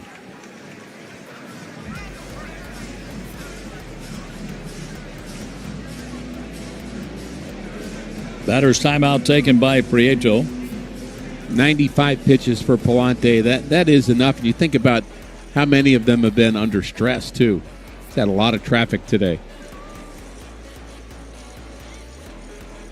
Singer with a sidestep, the kick, the pitch, foul ball off to the right for Prieto, really bearing down at the plate, trying to keep from striking out for the 3rd time today and for the 4th time this weekend. 1 out on a ground out by Sigue. Another 0-2 pitch. Prieto goes for one way high out of the strike zone, striking out. 7 strikeouts for Singer.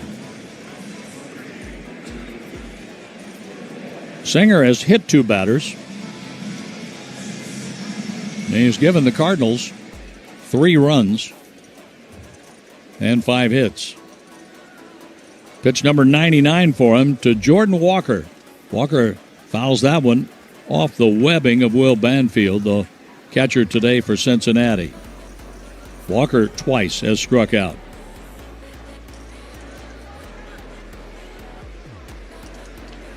The Cardinals have had 1 base runner out of 6, 7, 8, and 9.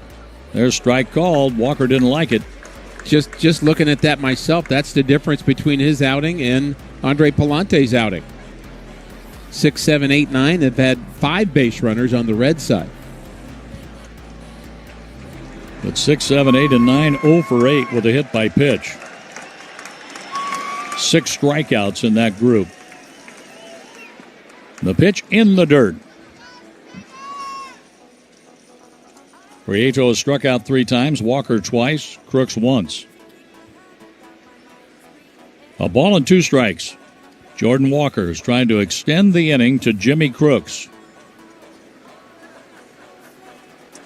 Singer with pitch number 102, and Walker takes strike 3 and strikes out for the 3rd time. He's 0 for his last 10. We go to the bottom of the 6th with the Reds leading this Sunday 5-3. In today's world, sustain.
around 100 miles an hour when he faced the Reds here earlier this season. That was at 96 on strike one.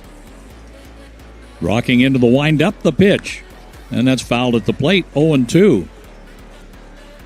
Our featured station on the network today, WVLN in Olney, Illinois. And we'll give our other stations a chance for a station break here after the plate appearance of the at-bat by Will Banfield, who has struck out twice facing Palante. Graceffo's pitch fouled off at the plate. Banfield, McLean, then the top of the order, T.J. Friedel. Cardinals need 2 innings out of Graceffo. I would guess that Graceffo, Granillo, Fernandez available. Everybody else not sure about. Here's the windup, the 0-2 pitch. A swing and a miss. A fastball blows him away. And let's pause for that ID on the Cardinals Network, powered by Graybar.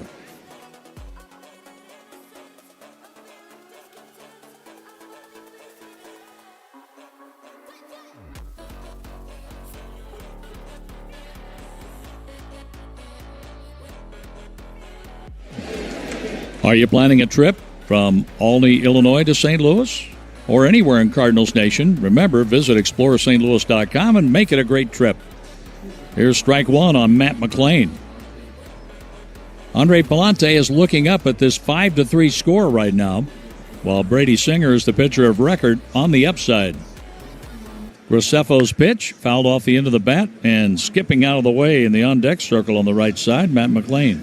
5 innings of work for Palante. Gave up 5 runs, only 2 of them earned. But troublesome that the walks were still at 4, strikeouts at 6. He gave up 6 hits and threw 95 pitches in 5 innings. Now we're in the 6th. Nobody on, 1 out.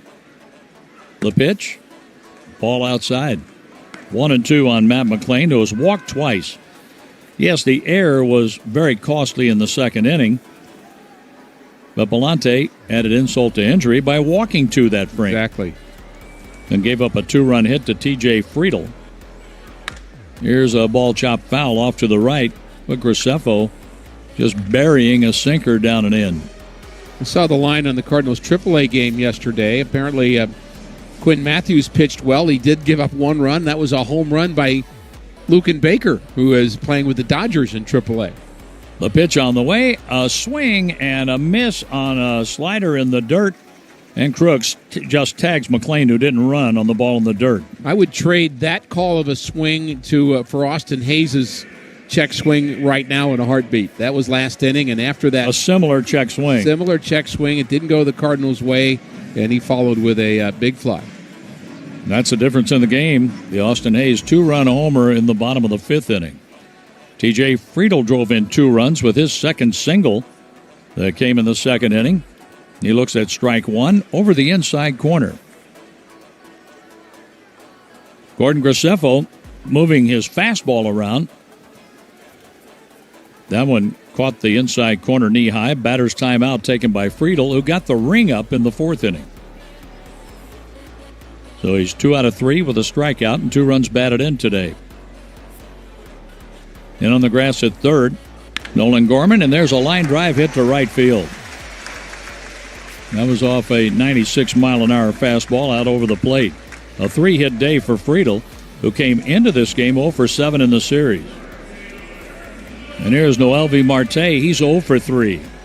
The Cardinals cannot afford to give up any more, not with a short bullpen today. When we get to the 7th inning, Ricky will be telling you about Jimmy Crooks, Nathan Church, and Lars Nootbaar. 3 left-handed batters coming up. Graceffo's pitch, waved at and missed. Big reach, a huge swing there by Noelvi Marte. Marte was looking fastball, and he got a slider on pitch 1. Now lead at first for Friedel, who has 11 steals. He doesn't go. The pitch outside a ball. With the right-handed batter up, Jimmy Crooks has a really good look at first base. And he has a good arm. Crooks going through the signs by way of pitch com, puts down the target. The pitch by Graceffo, a high fastball. And it's 2 balls, 1 strike. Marte has a home run in the series, 12 for the year, and 42 runs batted in. 5 hits in his last 20 at-bats. Graceffo from the belt. The runner doesn't go, and the pitch is fouled over the screen just below us. 2 balls, 2 strikes. Come on, join us tomorrow when the Cardinals play the Athletics. The Athletics have to play the Rangers in Sacramento in a game that will start at 3:15 Central and then travel to the Midwest. So they'll be getting in after midnight and playing a 1:15 game tomorrow that features Sonny Gray, who came up with the A's. He's 12-7. Luis Morales is 2-0. He's a right-hander for the Athletics. I hope they'll be groggy for about 3 days. There's a move to first, and no tag applied on TJ Friedl.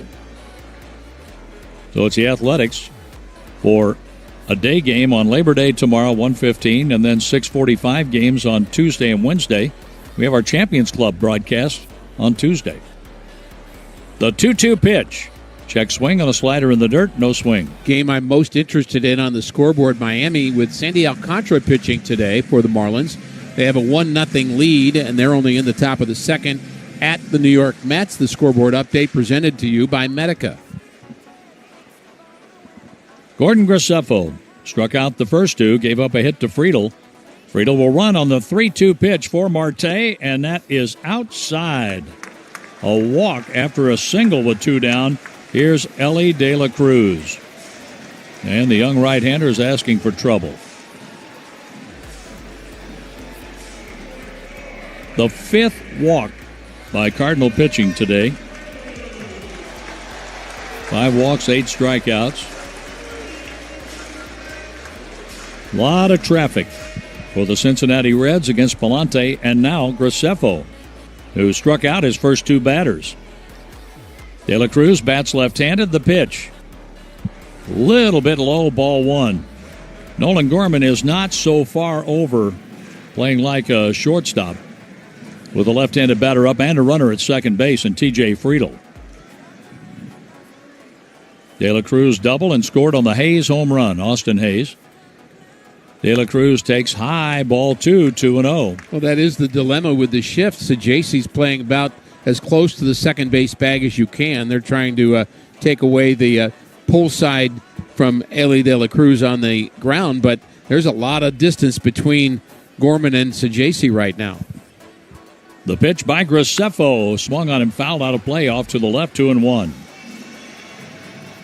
Prieto's playing second base today, Sajaci at shortstop, giving Mason Wynn a break, and Mason will be back in the lineup tomorrow against the Athletics.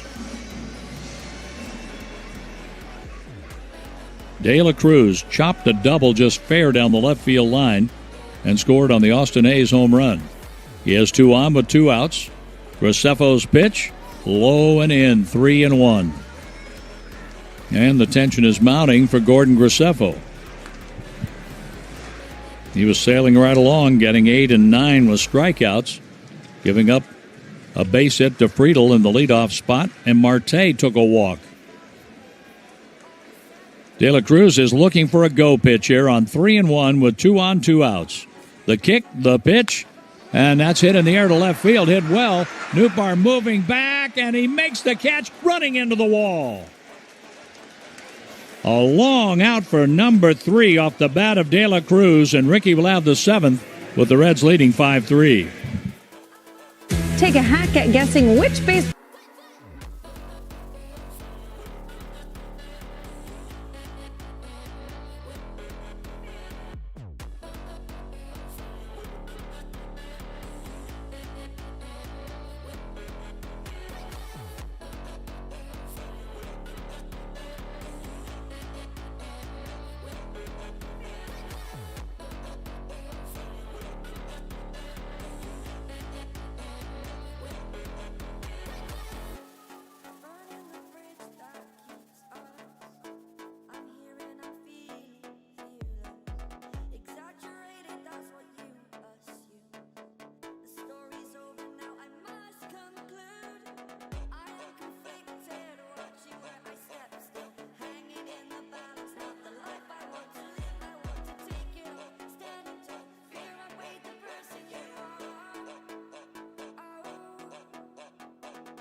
Is the score, and it's up to the bullpens now. Sam Maul will be the pitcher for Cincinnati. He's a 5'10 left-hander who played at the University of Memphis. And his first pitch is to Jimmy Crooks, a slider for a strike. A lefty lane here with Crooks, Church, and then Nootbaar. As Singer had a quality start, he's out with 102 pitches thrown. The slider is swung on and missed by Crooks. Still looking for his first big league hit. He has struck out and flied out in this game. Cardinals need base runners here, and they're running out of options here, running out of opportunities. It's the 7th, and the Cardinals have just 5 hits in this game. Maul, the lefty, is set, and the next pitch is way outside. Maul originally came up to the big leagues with Oakland. He's been with Cincinnati the last 3 years and has had good numbers, pretty good career ERA, in fact, although not a great year this year. And his next delivery is a little bit outside. Didn't miss by much at 93. That makes the count 2-2. Maul's been in 22 games, has a 6.11 ERA. Not a lot of innings. He's been really a left-handed guy for the most part. And he's ready for the 2-2 delivery to Jimmy Crooks, and that slider is inside 3-2. He thought that was a strike. He's walked 10 batters in 17 2/3 innings. How about a walk of the lefty Crooks? And let the Cardinals get something going with Church. Church had a hit against the lefty yesterday, the starter Abbott. 3-2 pitch to Jimmy Crooks is a slider, and that's hit in the air to right field, and that's deep. And it's gone! A big fly for Jimmy Crooks. His first hit in the big leagues is a big fly here at Great American Ballpark, and the Cardinals are within 1. A 3-2 pitch, and he hammered it. Congratulations, Jimmy Crooks.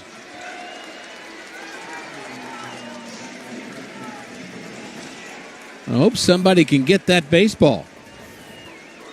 How about that? Jimmy Crooks makes it a 1-run game and a rude greeting to Sam Maul. And that's a moment he will remember the rest of his life. Jimmy Crooks went shopping at the mall. Yes, he did.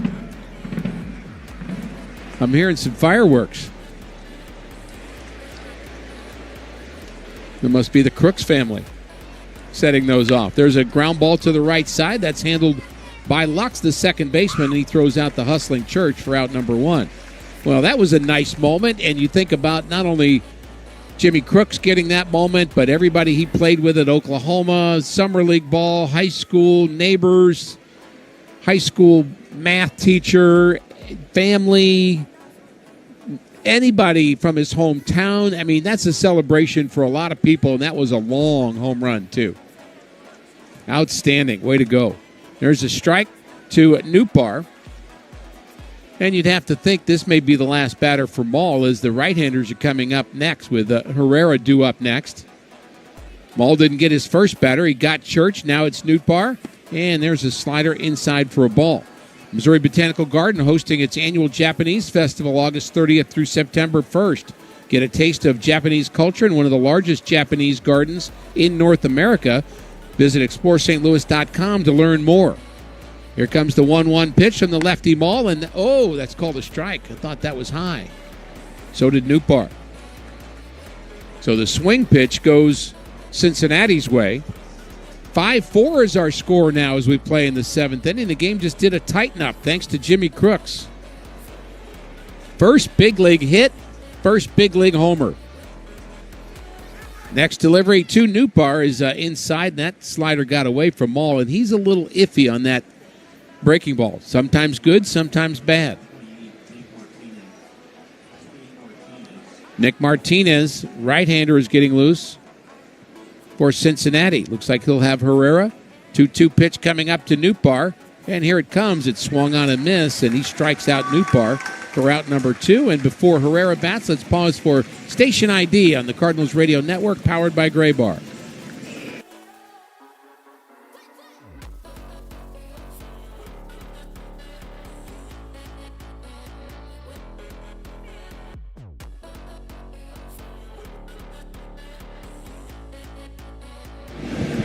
And that is indeed it for the left-hander ball. He's going to give way to Martinez. This pitching change brought to you by Goodwill. Give hope, give local, give Goodwill. We'll be right back.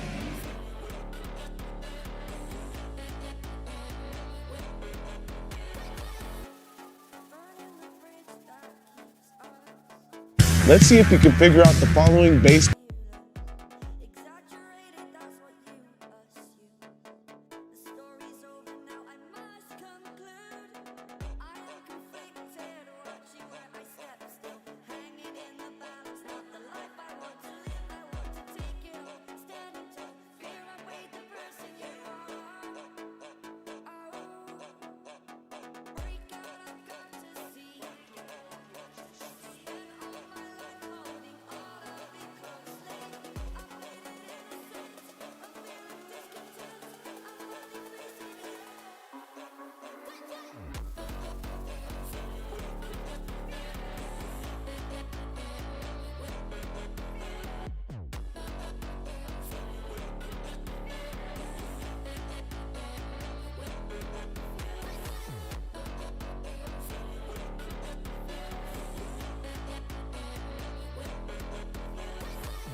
That running gave up was a hit with runners in scoring position by Mason Wynn, one of the three he had in Game 1. And Martinez, the right-hander, throws an awful lot of breaking balls. And it is strike one on Herrera.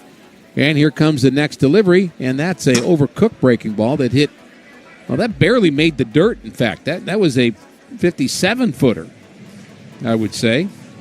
And back to the screen, 1-1 on Ivan, who has singled, hit a sacrifice fly, been hit by a pitch. So he's 1 for 1 in this game with a run scored and an RBI. Next delivery to Herrera is inside. That almost hit him.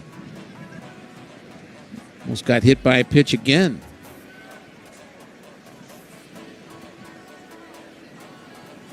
They're giving him the left field line. Herrera has power to all fields. And a 2-1 pitch coming up. And he swings late on that one, and it's 2-2. So Martinez and Graceffo are the pitchers at the moment. Palante started for the Cardinals. Singer started for the Reds. And right now they are the pitchers of record. Singer on the plus side. 5-4 is our score. We're in the 7th inning. And there's 2 outs and a 2-2 count on Herrera. Outfield is deep for Ivan. Martinez set, and the pitch to Herrera is grounded foul. That's over towards the Cardinals dugout. Saw some big hugs with Pedro Pajes and Jimmy Crooks after that nice moment where he led off this inning with a home run, with first big league hit. And he made it count. The Cardinal catchers have 3 home runs in this series. How about that? Herrera at the plate, a 2-2 count.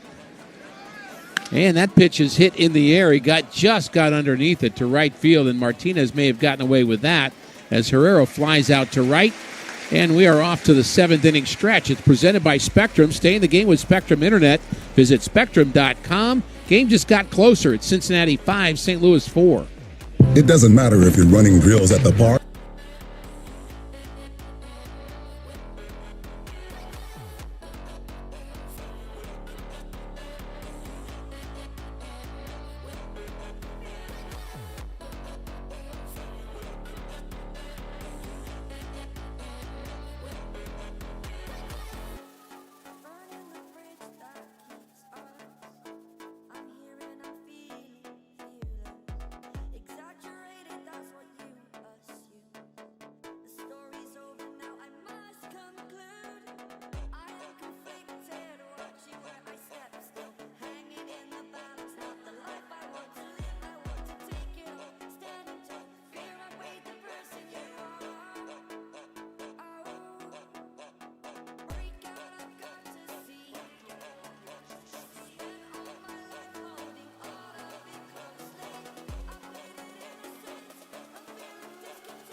Romero and Kyle Leahy, both who've been used a lot, and they were trying to stay away from him, but both of those guys got in and pitched well.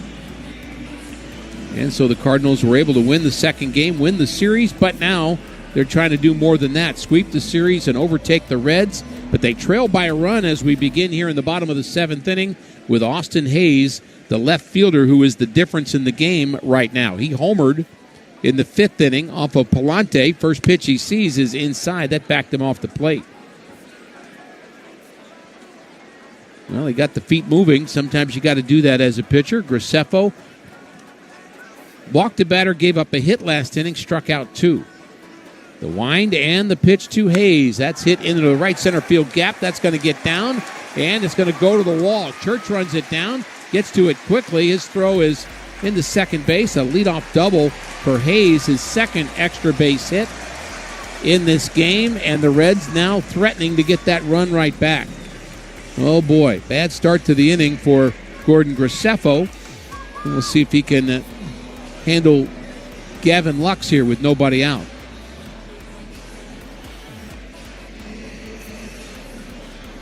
Lux has reached on an error, scored a run. That was in the second inning. He walked, did not score in the third inning, and he grounded out last time up. First pitch to him is an off-speed pitch, high and away, ball 1. Cardinals bullpen has been really good this season. And, you're going to have bad moments, but third best bullpen in the National League belongs to the St. Louis Cardinals. Swing and a ground ball to the right side. Lux does his job. He gets the runner from second to third as Contreras handles it and kicks the bag. And I think the Cardinals will take an out there too. But now they need Spencer Steer to strike out is what they need, or maybe pop up into an infielder. So the Padres have the best earned run average coming into play today among all National League bullpens. A 3.01 ERA, and they're about 6 closers deep in that bullpen. The Giants are second at 3.31, and the Cardinals are third at 3.59. Infield in for the Cardinals, trying to cut this run off. Graceffo set. The pitch to Steer is inside for a ball. Now, if he'd have swung at that, that would have been a pitch to pop up. Got a real good guess at the attendance, by the way, and I'll give it to you after this batter with Steer. 1 for 2 with a walk in this game. Next pitch to him is a swing and a miss, 1-1. Well, I'll just give it to you now because it's so fresh in my head. 27,238 is my attendance guess today here at Great American Ballpark. Steer asked for time, and now we're ready to go. Graceffo listening to the sign sent to him via pitch comp. 1-1 pitch. Here it comes. It's a swing and a miss. 1 strike away from a strikeout here. Man, that would be big. 1-2 the count. So the way PitchCom works is the catcher has buttons and the pitcher has a receiver in his cap. And they have to pass that receiver around from reliever to reliever. Big pitch coming up here. 1-2 the count. Infield in. The pitch to Steer is taken high. 2-2. Graceffo tried to get the top of the zone there. And he is very familiar with Jimmy Crooks and vice versa.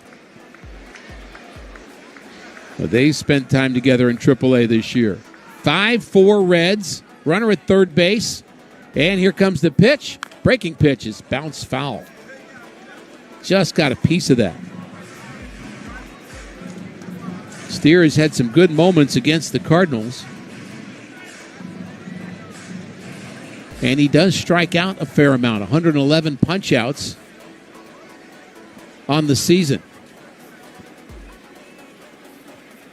2-2 pitch coming, and it's hit hard, and it's foul. Oh, man, just foul down the left field line. Gorman was going for that ball, couldn't reach it, and it kept curving when it passed him. It was fair by the time it got past him, but when it hit, it was about a foot foul down the left field line. What a break for the Cardinals. So close. Essentially, it went over the bag, but it hadn't hit yet. It hadn't hit the ground. Another 2-2 pitch coming up from Graceffo. Here it comes. Swinging a ground ball. That's foul past the third base coach, J.R. House. and down the left field line, so we'll do it again. He stood there like a house. He did. He's doing his job right now, communicating to the runner at third. That's Austin Hayes. And here we go again with a 2-2 pitch. From Graceffo, the right-hander, here it comes. Fastball outside corner, strike 3. He froze him. Froze him with the heater. Perfect location for Graceffo, and that's a huge pick-me-up for the Cardinals.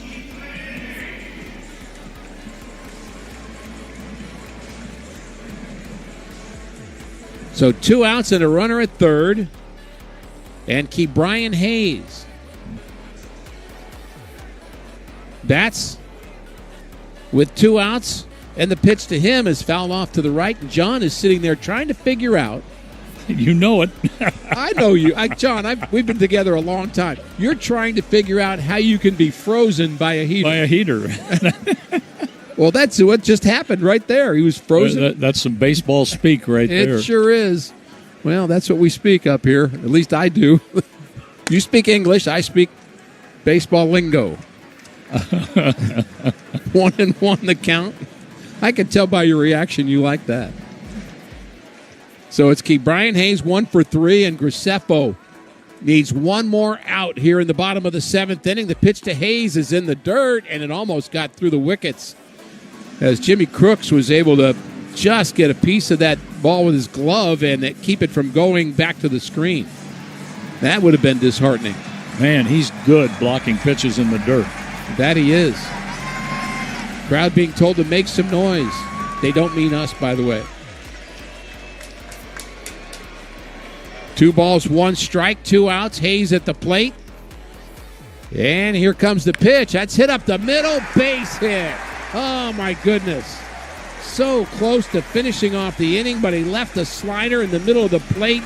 And Hayes with a 2-out single drives in his 2nd run of the game, and he's had a good series. And it's now 6-4 Cincinnati. My goodness. And that's it for Graceffo. Oh, that's so frustrating. One more good pitch, and it would have been a different story.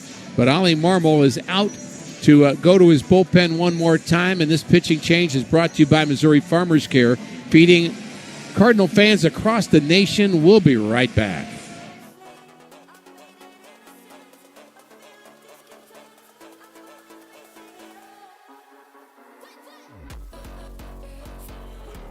The Off Base Podcast is on.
Sometimes good, sometimes off a bit, 4.82 ERA, and the next pitch is a strike to Will Banfield, who struck out 3 times today against 2 different pitchers. Graceffo got him, but it is the would have been the second time through the lineup for Graceffo, and that's why Ollie goes to the pen and brings in Granillo. Hayes, the runner at first base, and the pitch is a breaking ball high. 2-1 the count. The swing pitch goes Banfield's way. Granillo has been in those 12 games, the 4.82 ERA I mentioned, had a win and a save on the same day in a doubleheader. How about that? That was his career day. And there's a good slider and a swing and a miss by Banfield. Cardinals trying to piece it together with their bullpen, but they've given up an all-important run here, unfortunately, in the 7th inning. A 2-out hit by Ke'Bryan Hayes. The Redbirds will have Contreras, Gorman, and Sajasi due up in the 8th inning. And Granillo delivers in the dirt. Ball 3. Don't want to walk this guy. Too many walks already today. No 5 of them by Cardinal pitching. And none by the Cincinnati Reds, as they have a 2-run lead. And here comes the 3-2 pitch, and that's hit in the air to center field. And coming in is Church. He calls for it, makes the play, and the inning comes to a close. But a big run and a big hit by Ke'Bryan Hayes. And we go to the top of the 8th inning. The Cardinals have 2 more chances. They trail Cincinnati here at Great American Ballpark 6-4.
Brian Hayes, a 2-out RBI hit.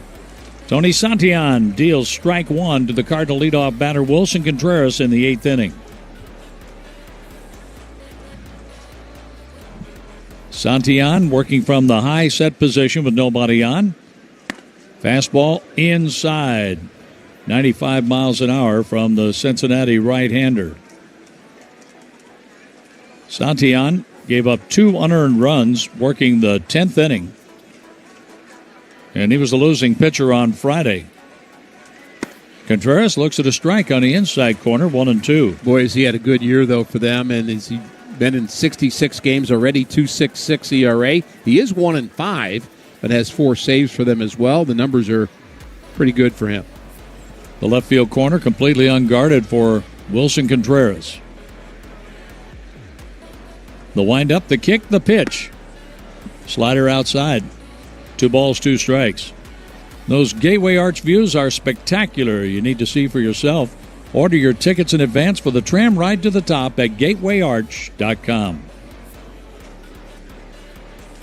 Santillan's 2-2 pitch, grounded foul off to the left. Wilson is 1 for 3 today. 2 hits and 11 at-bats in the series. Hit a long home run in the game last night. The Cardinals won 7-5 in 10 innings Friday, 4-2 last night, and trail 6-4 today. Santillan's pitch, and that is bounced foul, picked in foul territory by Ke'Bryan Hayes, who just goes over to the sidewall and hands the ball to a fan. Something you have to think about if you're Ollie Marmol is if the Cardinals score a couple of runs and tie it, you end up going extra innings. Just thinking about that, you're basically saving Ryan Fernandez for that because he would have to go, whatever that is, wherever that takes you. Santillan with the 2-2 pitch. Contreras checks his swing on a pitch up and in, ball 3. Wilson tightens the straps on the batting gloves, takes a big deep breath and stands back in. Rocking the bat back and forth, wearing the gray batting gloves today. The windup, the pitch. Contreras strikes out swinging, 1 out in the 8th. 10 strikeouts for Cincinnati pitching. 8 belonging to their starter, Brady Singer, who didn't walk a batter, but he hit 2 batters. The Cardinals missed an opportunity with 2 hit by pitch in the 5th inning. Contreras grounded out to advance them to 2nd and 3rd, and Gorman with 2 outs grounded out to 1st. And here's Nolan Gorman, 0 for 2, a sacrifice fly. He takes a curveball, strike 1.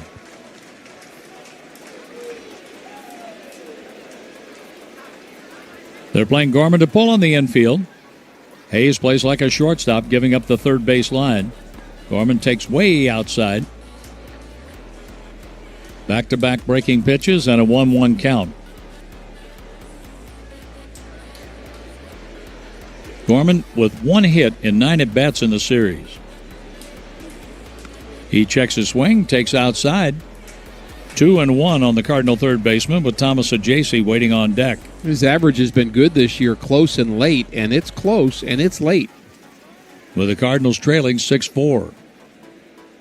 Santillan with the pitch, a swing and a miss, slider down and in.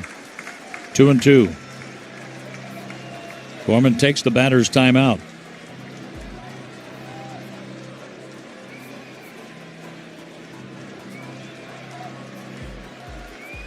The Cardinals got 2 in the first. The Reds cashed in on an error and 2 walks, scoring 3 times in the second. The Cardinals tied it in the third. The Reds untied it in the 5th. There's a foul ball back on a fastball up and away. 2-run homer by Austin Hayes in the 5th inning put Cincinnati in front. Jimmy Crooks got his first big league hit, a home run in the 7th inning, only to have Hayes deliver a 2-out hit, driving in a run in the bottom of the 7th. There's a ball high, 3-2 on Gorman.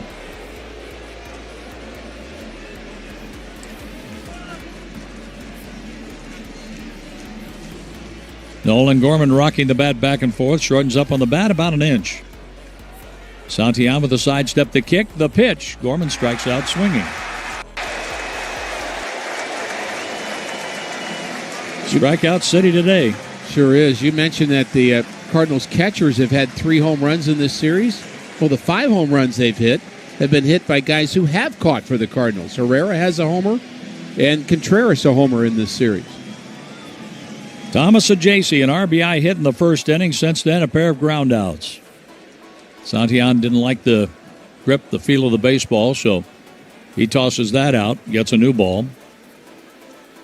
Contreras struck out, so did Nolan Gorman.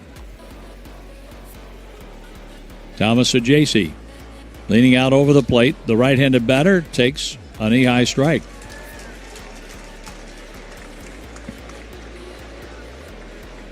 So Ajacey hasn't hit a home run since Boston. That was back in April. The pitch, right down the middle. 2 breaking balls, 2 strikes on Ajacey as Santillan is trying to strike out the side. Santillan is requesting another baseball. Prieto has struck out 3 times today, waiting on deck. Santillan with the 0-2 pitch. So JC fouls that to the upper deck off to our right.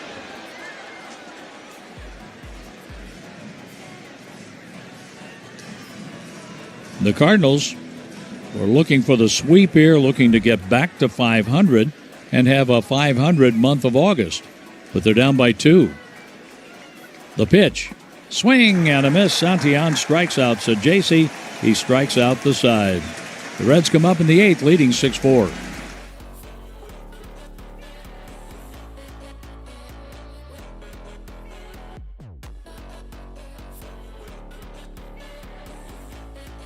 Take a hack at guessing which base.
Run game. 7-4 Reds as McLean has homered in back-to-back games.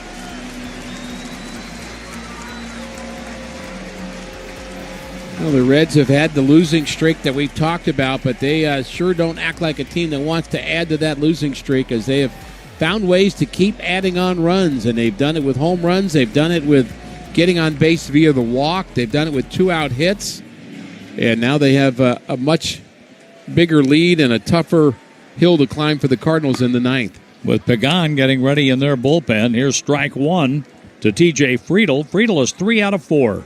He drove in 2 runs in the second inning. 3 runs scored that inning, all unearned. Check swing, ball low, 1 ball, 1 strike. An error on the second baseman, Cesar Prieto, his first major league start. Opened the door, but Andre Palante walked 2 in that frame. There's a foul ball out of play. Granillo gets ahead of T.J. Friedl.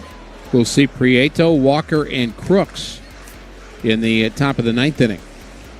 The runs you give up 7th inning on, when you're looking up at the other team, they're next to impossible to get back. Swing and a miss.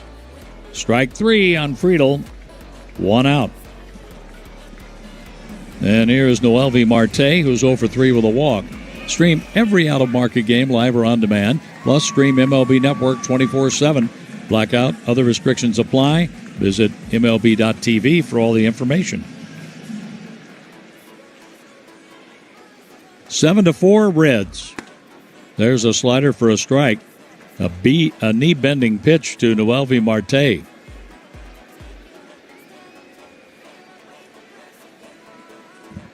Granillo's pitch. Another breaking ball swung at. Foul tipped, 0-2. His slider is good. I mean, there's no doubt Granillo's got a good slider, but you see it 4, 5, 6 times, and you're bound to get one that maybe doesn't break quite as sharply, and I think that's the next level for him. He just has to be near perfect with that slider. Keep throwing that pitch down and away. The 0-2 pitch, fastball fouled back.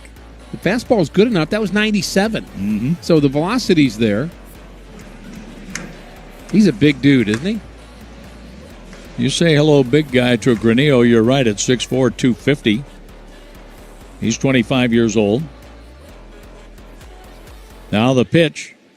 A swing and a miss. A slider away, strikes out Marte. That's unhittable, that pitch right there. Now, obviously... The problem was McLean picked on a pitch that was hittable. That was indeed hittable. And he parked it in the seats in left field, giving the Reds a 3-run lead. Here is Ellie De La Cruz. De La Cruz got on in the 6th inning when the Reds took a 2-run lead. He doubled. Wide open area, and that same area is open on the left side of the infield. The pitch for a strike. Gorman is playing like a shortstop. And with this alignment, De La Cruz just bounced the ball about 10 feet to Gorman's right. And a foul ball back to the screen, 0-2. After the home run by McLean, Friedel struck out, so did Marte. 0-2 the count on Ellie De La Cruz.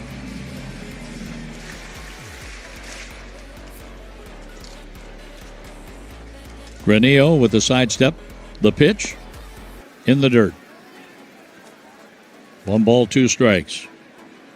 Cesar Prieto 0 for 3, 3 strikeouts. Jordan Walker 0 for 3, 3 strikeouts. Jimmy Crooks 1 for 3, a home run.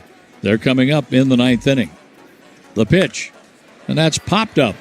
Short left field. Sajasi, the shortstop, backs up. He's under it. He has it. It's a do-or-die 9th coming up for the Cardinals, trailing the Reds now 7-4. Life is loud, chaotic, hilarious.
Base running mistake could have cost the Cardinals, but the Cardinals were able to come up with a couple of runs in the 10th inning and win that one 7-5. But the Redbirds need 3 to tie here against the Reds closer. Looks like there's a glove malfunction going on.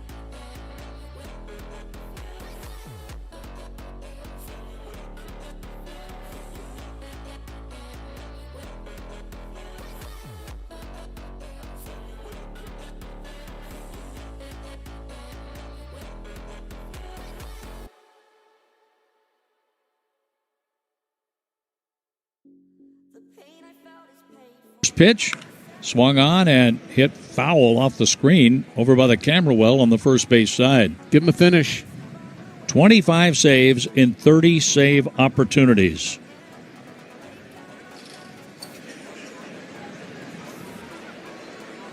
Six, 7, and 8 in the order.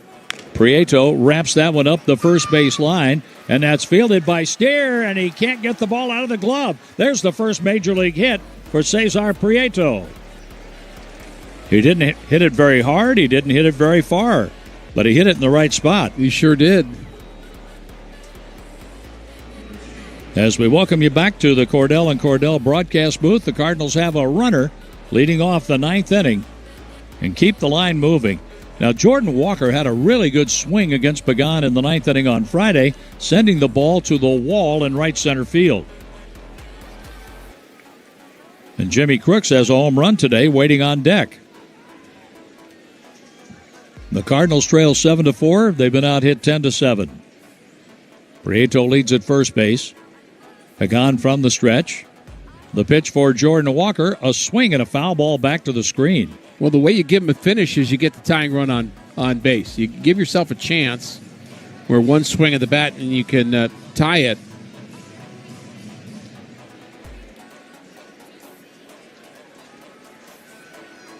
Pagan with a one-strike pitch coming up for Jordan Walker, who's 0 for 3 with 3 strikeouts and 0 for his last 10. Pagan with the pitch, and that is hit hard foul off to the right. Got around late on that pitch. A splitter, 85 miles an hour. Walker was called out on strikes in the second. Went down swinging in the fourth. Called out in the sixth. As Singer struck out 8. And Singer is the pitcher of record on the upside. Pagan's pitch, that's grounded foul off to the left. Only a 160 batting average against Pagan. That's how good he's been. And interesting, the Cardinals won yesterday and did not strike out a Cincinnati Red, and they're trailing 7-4, and they have 11 strikeouts today. That's such an oddity to me. Pagan from the belt, the pitch. Swing and a miss. Walker strikes out for the fourth time. 1 out in the ninth inning for Jimmy Crooks. Crooks is 1 for 3. So he hit a home run, a high towering home run to right field in the seventh inning. His first big league hit, first big league home run, first run scored, first RBI, all on one swing. Number 8, Jimmy Crooks.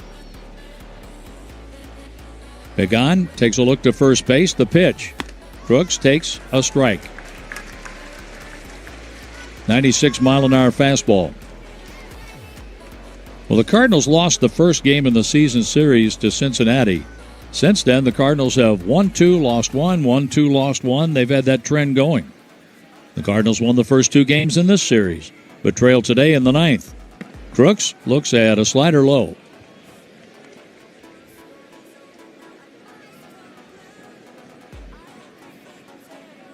Cesar Prieto takes his lead at first base with Steer playing behind him. Pagan to Crooks, and that's down and in, a ball.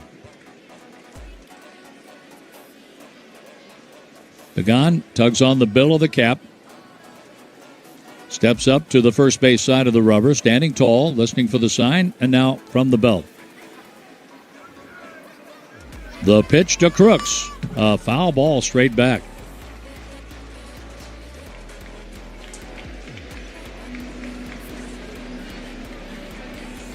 Two balls, 2 strikes. Prieto at first, 1 out. Crooks hit a 7th-inning home run, but Key Brian Hayes with a 2-out hit scored a 7th-inning run for the Reds. McLean jumped on Granillo's first pitch and hit a home run in the 8th to make it a 3-run game. Emilio Pagan looks to first. A long pause and the pitch. A swing and a miss. The Cardinals are down to their last out. 14 strikeouts for Reds pitchers today. Nathan Church has put the ball in play twice. He has been hit by a pitch. The Cardinals had an opportunity, second and third, 2 outs in the 5th inning. They had 2 hit batters, had runners at second and third, and Nolan Gorman grounded out. Now the pitch. A foul ball backing out of play, strike 1. And 6 of those strikeouts have been since the 7th inning. Prieto has struck out 3 times, Walker 4 times today. Nathan Church, the pitch. Swing and a miss. Fastball overpowered him. 96 up in the zone. The Reds struck out the side in the 6th inning. Struck out the side in the 8th. After an infield hit, Walker and Crooks have struck out. The fans stand here as the Cardinals are down to their last strike. Pagan with the pitch to Church. High and away, 1 ball, 2 strikes. Lars Nootbaar would like a shot here in the 9th inning.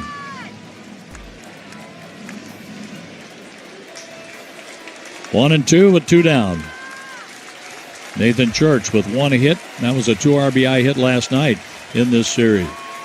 The pitch to him. Swing and a miss. This ball game has come to an end. Pagan strikes out the side after giving up a hit to Prieto. And the Reds salvage a game in the 3-game series, beating the Cardinals today 7-4. Ricky and I will talk about it after this. September 7th is Build-A-Bear Workshop Day at Busch Stadium, and we're celebrating with a very special giveaway. On